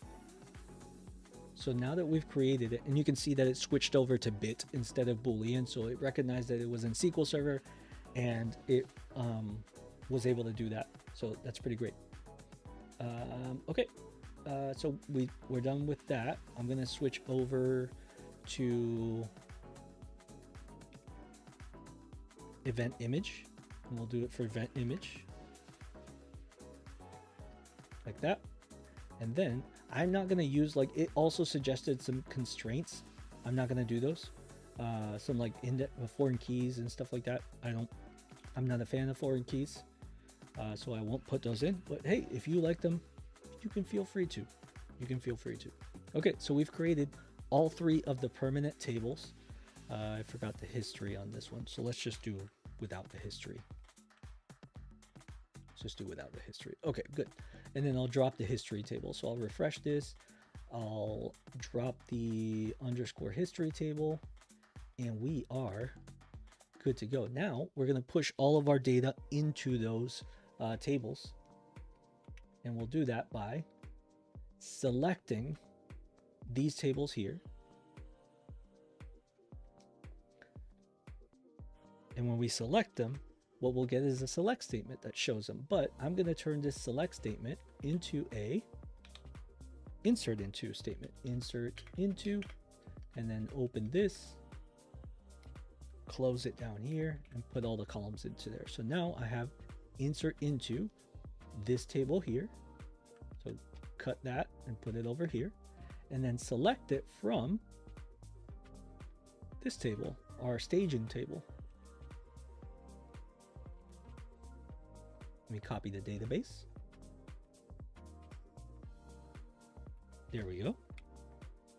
And now I'm just going to query this to make sure it queries correctly. I'm going to take out the top 1000, and it looks like we got all 20 rows back, and I can insert them. So there you go. 20 rows inserted into the permanent table, the non-staging table, with the correct data types. So when we pull them into Power BI, they will have correct data types, and we will be good to go. Let's do the same thing again for event dates. I'll do it a little bit quicker this time.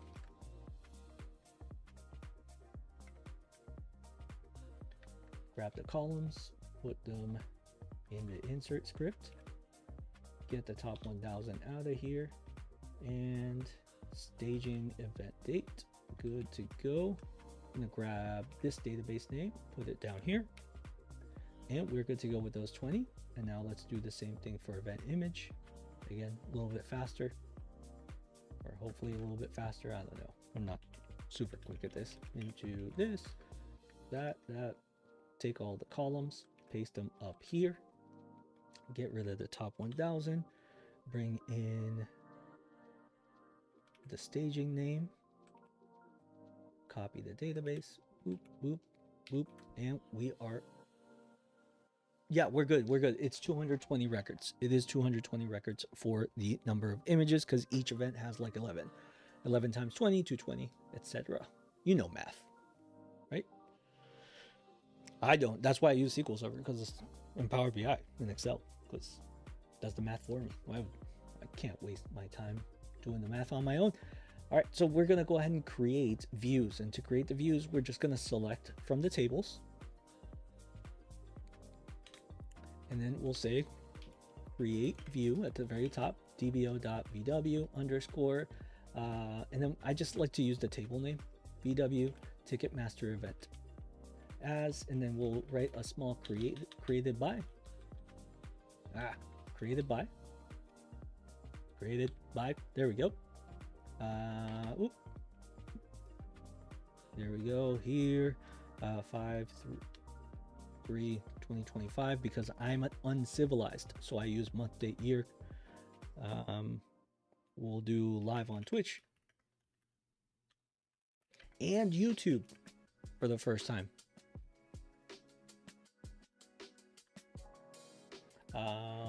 And then I'll just put my link tree, which is this one. And then the description is returns Ticketmaster event data from the API. Okay, super. So I'm going to go ahead and create this view. Now I'm going to do the same thing for event dates. This should be a lot quicker because we just get to copy all this stuff from here. Take away the top 1000. Change the view name to be this table name instead. Like that. This is event date data from the API. We forgot the as, and now we are good. And event image, we'll go ahead and select that. And again, it's the same thing. We're just going to go ahead and copy this create statement here. And we're going to change the name to image. Change this date to image. Remove the top 1000. And congratulations, it's 3 views. So how do we see them? We can go to tables and collapse that, or we can just expand views and we will see them all right here. So now it's time for Power BI. Just to sort of recap, because we've done a lot in the last 3.5 hours. Good Lord. First, thank you for still being here, because man, I know between me babbling and how some of this work is not super fun, I appreciate you still hanging out. If you're here from the chapters, remember I told you before you could use the chapters along the bottom? If you're here from the chapters, you're way smarter. You're way smarter because you just skip to the part that you like. I'm going to try to make chapters as clear, as succinct as possible, to make sure that you could go straight to what part you're in. But now we are starting the Power BI phase. We have already explored the Ticketmaster API.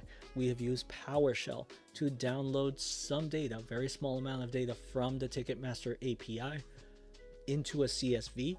Then we've taken those CSVs, we've pushed them into SQL Server. I have been asked before, why would you do that? Why would you export to CSV only to import that CSV into SQL Server? Why not just go straight from the API into SQL Server? It is so that the folks here who want to work with the CSVs or don't have database platforms, that they can also do this in Power BI, because Power BI accepts CSV files. So if you're wondering why that step is sort of like a bit weird, that's why. It's because I want to make sure that anyone who wants to work with the CSVs only can work with them only. That being said, if you want to work with the data in SQL and you don't have the ability to install SQL Server or any other database platform, you can always, I just put 2 links in my chat. You know what? I'll go ahead and put them in the YouTube chat as well, just because I have to get sort of used to doing that.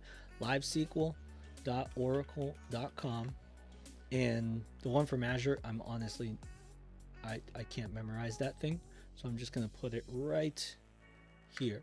But basically, Oracle Live SQL takes about 5 to 10 seconds to start coding in Oracle. Oracle SQL is very, very similar to SQL Server and any others. It's just, I would say it's a bit more difficult, but anyway, you can start coding right then and there. Azure SQL DB is now free for anyone to use. You get 10 databases per month, and they just reset at the end of the month. As far as your allocation, none of the data actually just wipes away, but you get to use it again. So if you want to use SQL Server from like your iPad or from your Game Boy Color, if you can get it to work. I use Oracle SQL from my iPad every now and then, just to prove people wrong on Reddit. But I can't do that anymore because my Reddit account got suspended anyway for no reason, which I can't understand. But hey, let's go ahead and keep going. So again, we're at the Power BI phase. All that to say, we're at the Power BI phase where you can now start building your Power BI report. And again, we use SQL Server views, but if you want to import the CSVs directly into Power BI, you can absolutely do so as well.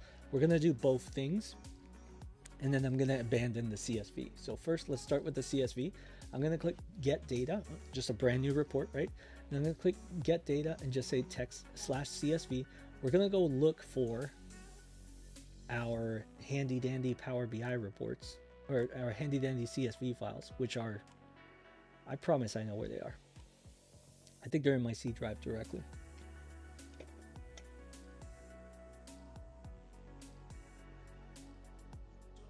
I lied. I don't know where they are. They're in the other computer. And I don't think I can move files from one to the other. Can I? I've never tried it before.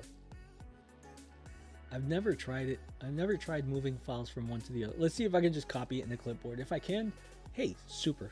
If I can't, then we're just gonna have to skip the import CSV file step.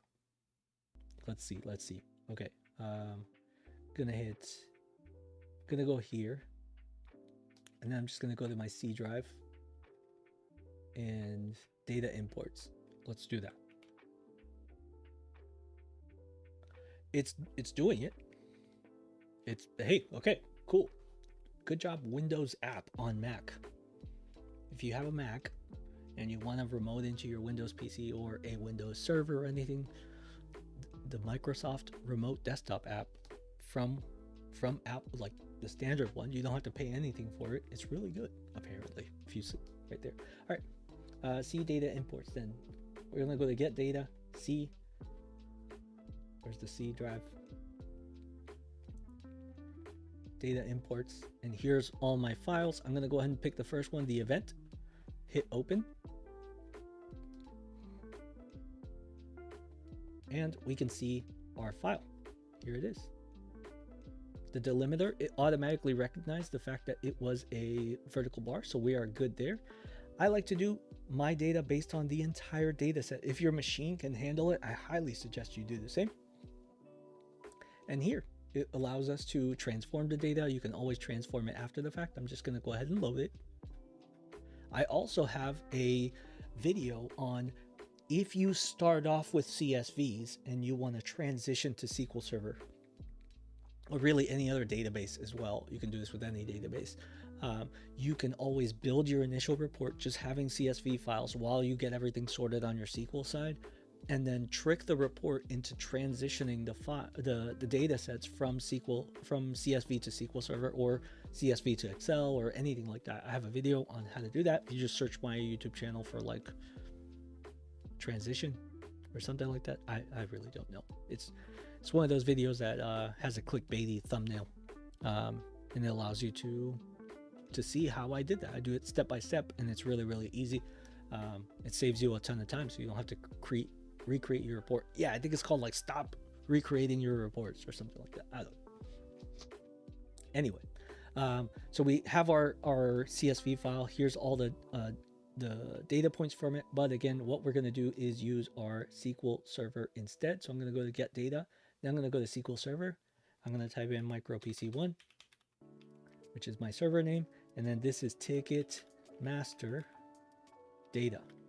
Now, for the last couple streams, I've been enforcing direct query because they want to auto refresh. I want those to auto refresh. For this, we're not going to do that. We're going to refresh at most once a day, so we're okay to stick with import here. No problem at all.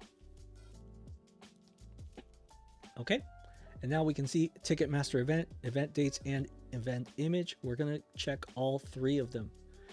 And you'll notice that there's no transform that's mandatory here. There's a button for it, but there's nothing that's really mandatory or any data type detection mandatory, because it's going to just inherit the data types from the SQL Server views. And I'm only using the views here. I'm never letting Power BI touch the tables directly. It's way more convenient, it's way more flexible, and in my opinion, it's way more secure. So if you hit load, all those views will come in, all of the data around them will also come in. Then the first thing I like to do, other than deleting, let's go ahead and just delete the non-VW one, because that's the CSV. I don't need that one anymore. You can skip. Obviously, don't delete it if all you have are CSVs. But you're still going to want to do this next step, which is the connections between the tables. So the primary event table, I want to keep it here on the left. And then the event date, and the event image, I want to delete those. Here's the primary event table on the left. Here's the image and the event date. Now I'm going to connect the ID from here to the event ID. It's a one-to-many, as you can see, and hit save. And then I'm going to do the same thing for the event ID here and hit save. And now you can see that the image here, or the mapping here, represents our entity relationship diagram that we already built in Lucidchart.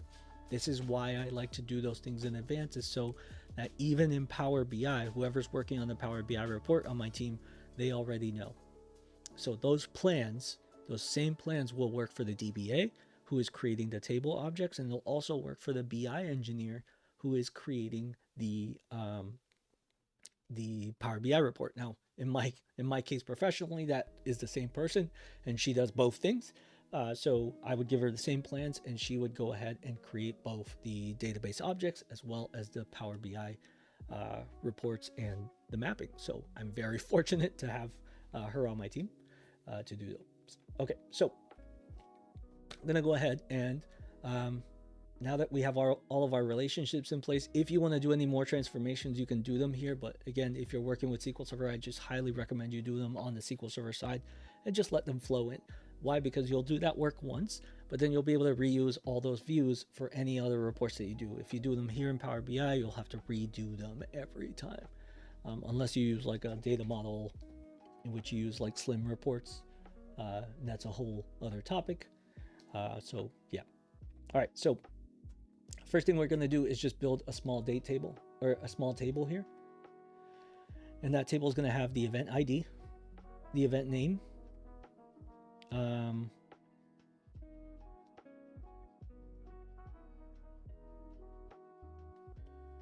the URL.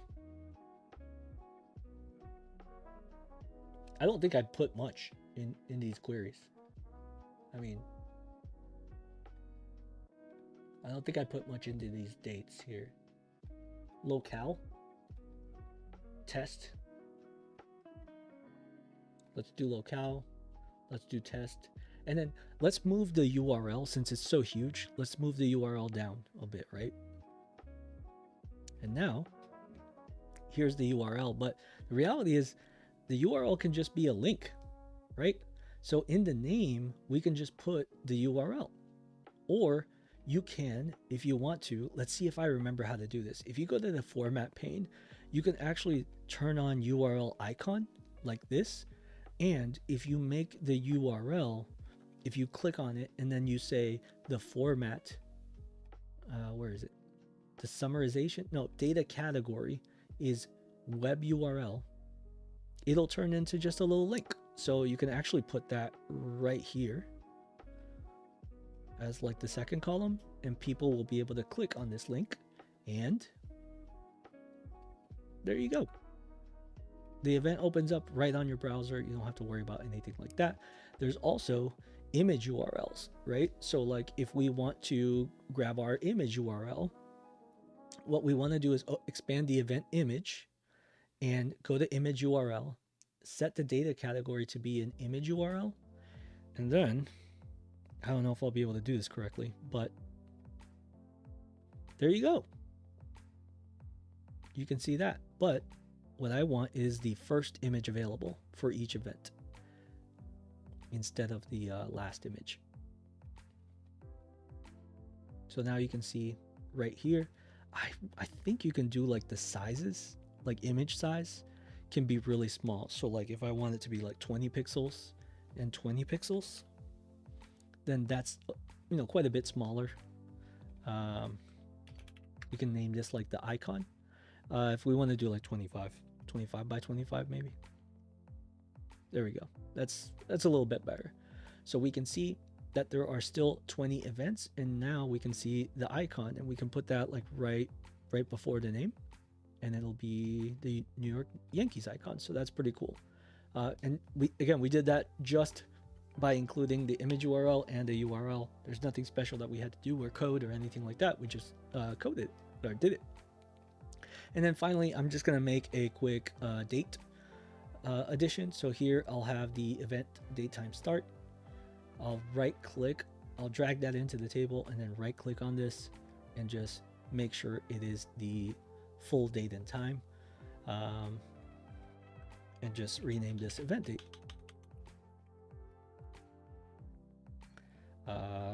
Is test can be the name of the test field, locale, and here I can have the event ID. The event ID can probably be hidden, right? Like you don't really need that. But here is where I would say, like, if you want, because this is just a standard grid and I want to make this available for exporting, for example, you can go ahead and just keep adding fields to this, like event status.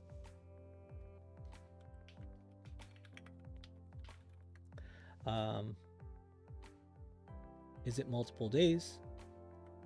Spans multi-day, or just say multi-day,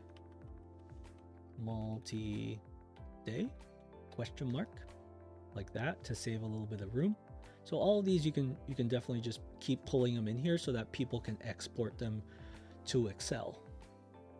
And I know I just said export them to Excel, and maybe some of you started crying or just got flashbacks or something like that. But the reality is, what I like to do is set a grid up here so that anyone can go in and just export to Excel on their own. They don't even have to ask me for it. They can just go export it into Excel and just keep doing any analysis that they want. It's perfectly okay. It's perfectly okay for folks to like to explore data in Excel. You're providing a data source is what you're doing with these Power BI reports as well. So don't be upset if people ask to export to Excel. It's okay that they do. All right, we're just gonna make some quick cards here, such as the number of events. So I'm just gonna take the event IDs, right click on this and just count the distinct. So we can see here, it's just number of events. Make this way smaller as well. And I actually like to change the font size of this to like 25, something like that, and then change the font size of the category label to like 10 and just make it way smaller. There we go. Okay, so number of events, and then we can copy it right next to it and say number of events on sale, right?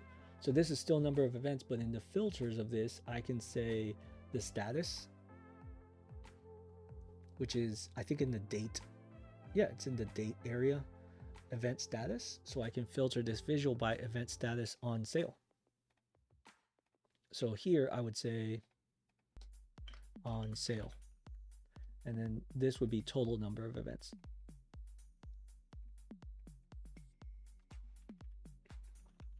There we go, total number of events. Can we do like an event? Is there any category or something like that? Not really. Maybe the event dates. So like event start date. Maybe we can do like a little timeline table. I don't know when the events are taking place, but I assume they're taking place pretty dang close to each other. So we can take the event time start, put that as the x-axis, and then the event ID, that's what we would put as the y-axis as well. So oh, this is the time start though. We want the date. Where is the date? Date time start. There it is. As the x-axis, we want to go ahead and switch that over to be the event date. And there's just one per day. There's just one per day. So it's not you know, this timeline isn't very useful. This timeline isn't very useful. But if you're trying to organize this and you have like 1,000 events, then obviously something like this would indeed be useful. For now, we can go ahead and bring in the time. So event time start, and then just drill down. Yeah, we're gonna go ahead and just drill down into the times. So now we can see the events by the time, and maybe that's a little bit better for an analysis of someone who wants to, I don't know, analyze the timing of events, like for staffing purposes. So for example, there's no events that start at 3 p.m. So technically around here, they wouldn't need to staff as many, but around here, they would need to staff a lot of ticketing people, right? Something like that. Let's go ahead and remove these grid lines because they're ugly. And I wish we could make these a little bit more rounded, but it's okay. And really, if you want, you can also remove like the x-axis title and the y-axis title just to make it a little bit more cleaner. And then also just turn on data labels like this. Date / time, and then this is by time. So this would be number of events, something like that. Number of events by time right now, and then by date and time if you drill up. So obviously it's just one, so there's no real use to it. And let's see, is there anything else we can do? Oh, this right here, we can actually just make it by status. So like if it's less than like 3 values, I'm okay with like donut charts. So, but the reality is I'd rather have it be a bar chart. So if I make a horizontal bar chart like this, I can say the event status is the y-axis, and the event ID or count distinct of the event ID would be the x-axis. So I would say status here and number of events. And then I would remove the grid lines and add total labels, maybe even like ribbons to make it nice. I don't know. The bars for off sale, I can make it red so that people know not to try to buy them. I'm going to get rid of the grid lines, and then I'm also going to get rid of the x-axis title and the y-axis title, just to make it a little bit more clean. Again, all right, so again, I'm not trying to do anything like crazy with this Power BI report. I just sort of want to get you started. I think the most important part was showing the URL, showing the image, and just letting you take it from here. Normally I'd spend like 2-3 hours like designing this stuff, but for me, it's not really worth it right now.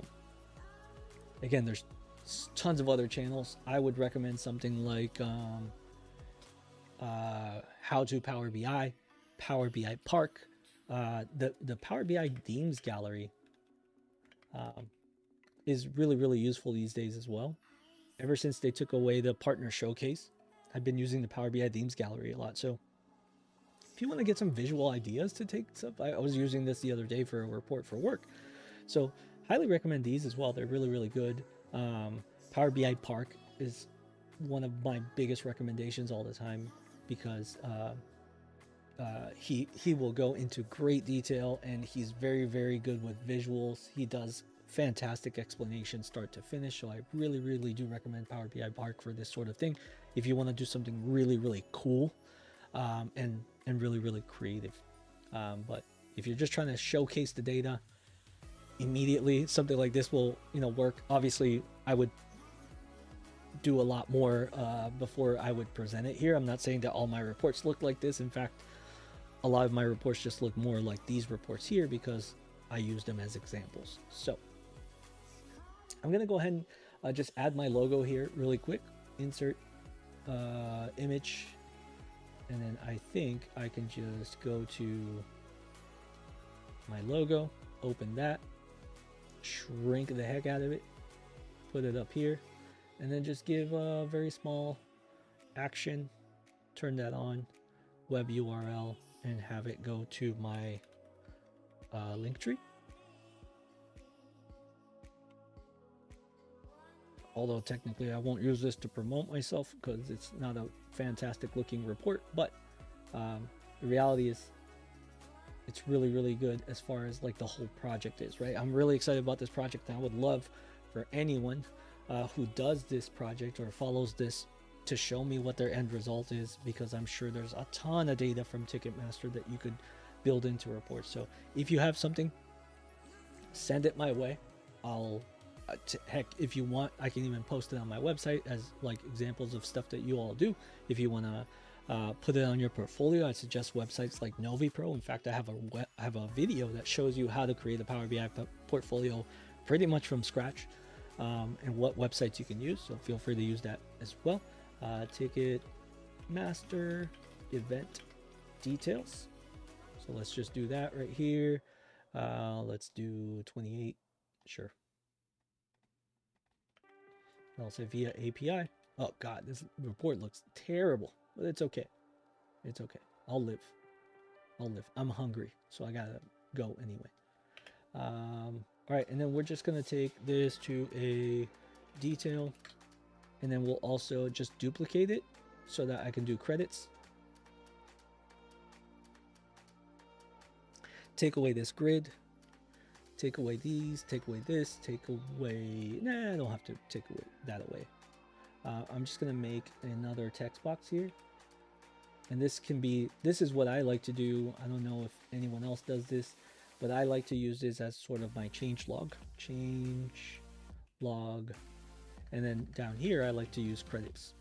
So first credit I want to give is have XKS for the collaboration on the project, and also data source, right? We want to put the data source. If you're on Twitch and you want to see the data source, all you have to do is say exclamation data set in the chat, and it will give you a direct link to the data set itself, but you can also just Google something like Ticketmaster API dev. There's the discovery API. Copy that. Right here, we can paste it. And the change log is right here, 05 03 2025. The author is SQL dev DBA, and the description is I'm going to call this V0.9 initial deployment. And here I'm just going to say date, author, and description. That way, whenever I make changes to it, I can always log those changes right here. And that's it.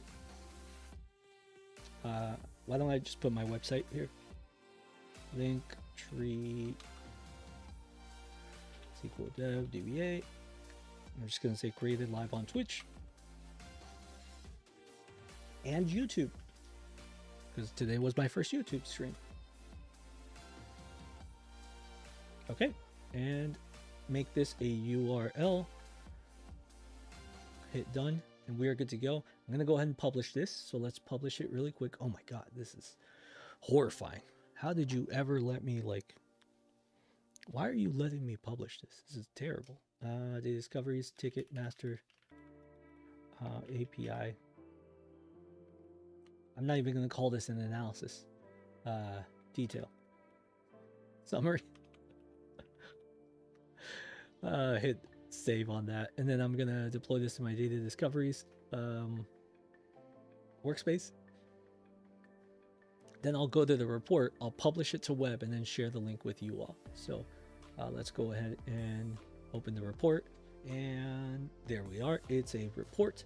I'm going to go to publish to web, which please do not ever do this if you're working with company data. If you're working with public data like you get on Kaggle or here on the Ticketmaster API, then you're okay. But if not, please do not publish to web. It's a terrible idea. The data is not private at all. So please don't do that. Let's go to data discoveries here. Let's open up the report. Let's search for it. It's called Ticketmaster something. Ticketmaster API summary. There it is. I'm not going to use the Ticketmaster logo because I don't want to get into trouble with that stuff. But all right, I'm going to publish to web again, but I really don't have to publish to web this time. It already did it. It's just going to bring back the link. So I'm going to go ahead and share that here in chat. I'm also going to share it in the YouTube chat. Anyone who's on YouTube, you can also click on this link and it'll take you straight to the report. You can interact with it. I probably should have added some like filters and stuff, but you can do it. Go ahead and do it. Send the stuff back to me. Again, this is not meant to be anything near as complicated as some of my other stuff. Let's see if we can do like a data-driven sim racing one. For those of you who are not aware, this channel started as a sim racing channel, and so I have lots of sim racing reports such as this one that show my lap times, because I was collecting all the data with sim racing telemetry, which is an app that I use to collect sim racing telemetry data when I actually play. And so the reports like this were comparing the lap times for different cars. For example, the Porsche GT3 992 and the Mustang GT3. It shows even my speeds around the track, my throttle percentage around the track, as you can see here as well. It compares the different laps. And then there's other ones that are even funner than this one, like one that I have for fuel analysis, fuel testing. So this fuel testing report, well, one of the other ones will actually animate the lap as the lap is going, using all the data, because it collects like 50,000 records per lap. But the cool thing about this one was using things like field parameters to switch from imperial to metric. So this one switched over to metric, which means it looks at it in liters, in kilometers per hour, in Celsius, and in bar.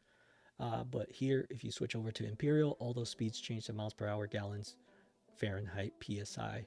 The track still shows, and the track is 100% dynamic. So it's really cool how you can just say, I want to filter on lap 5, and it shows you my max speed around the lap in miles per hour or in kilometers per hour.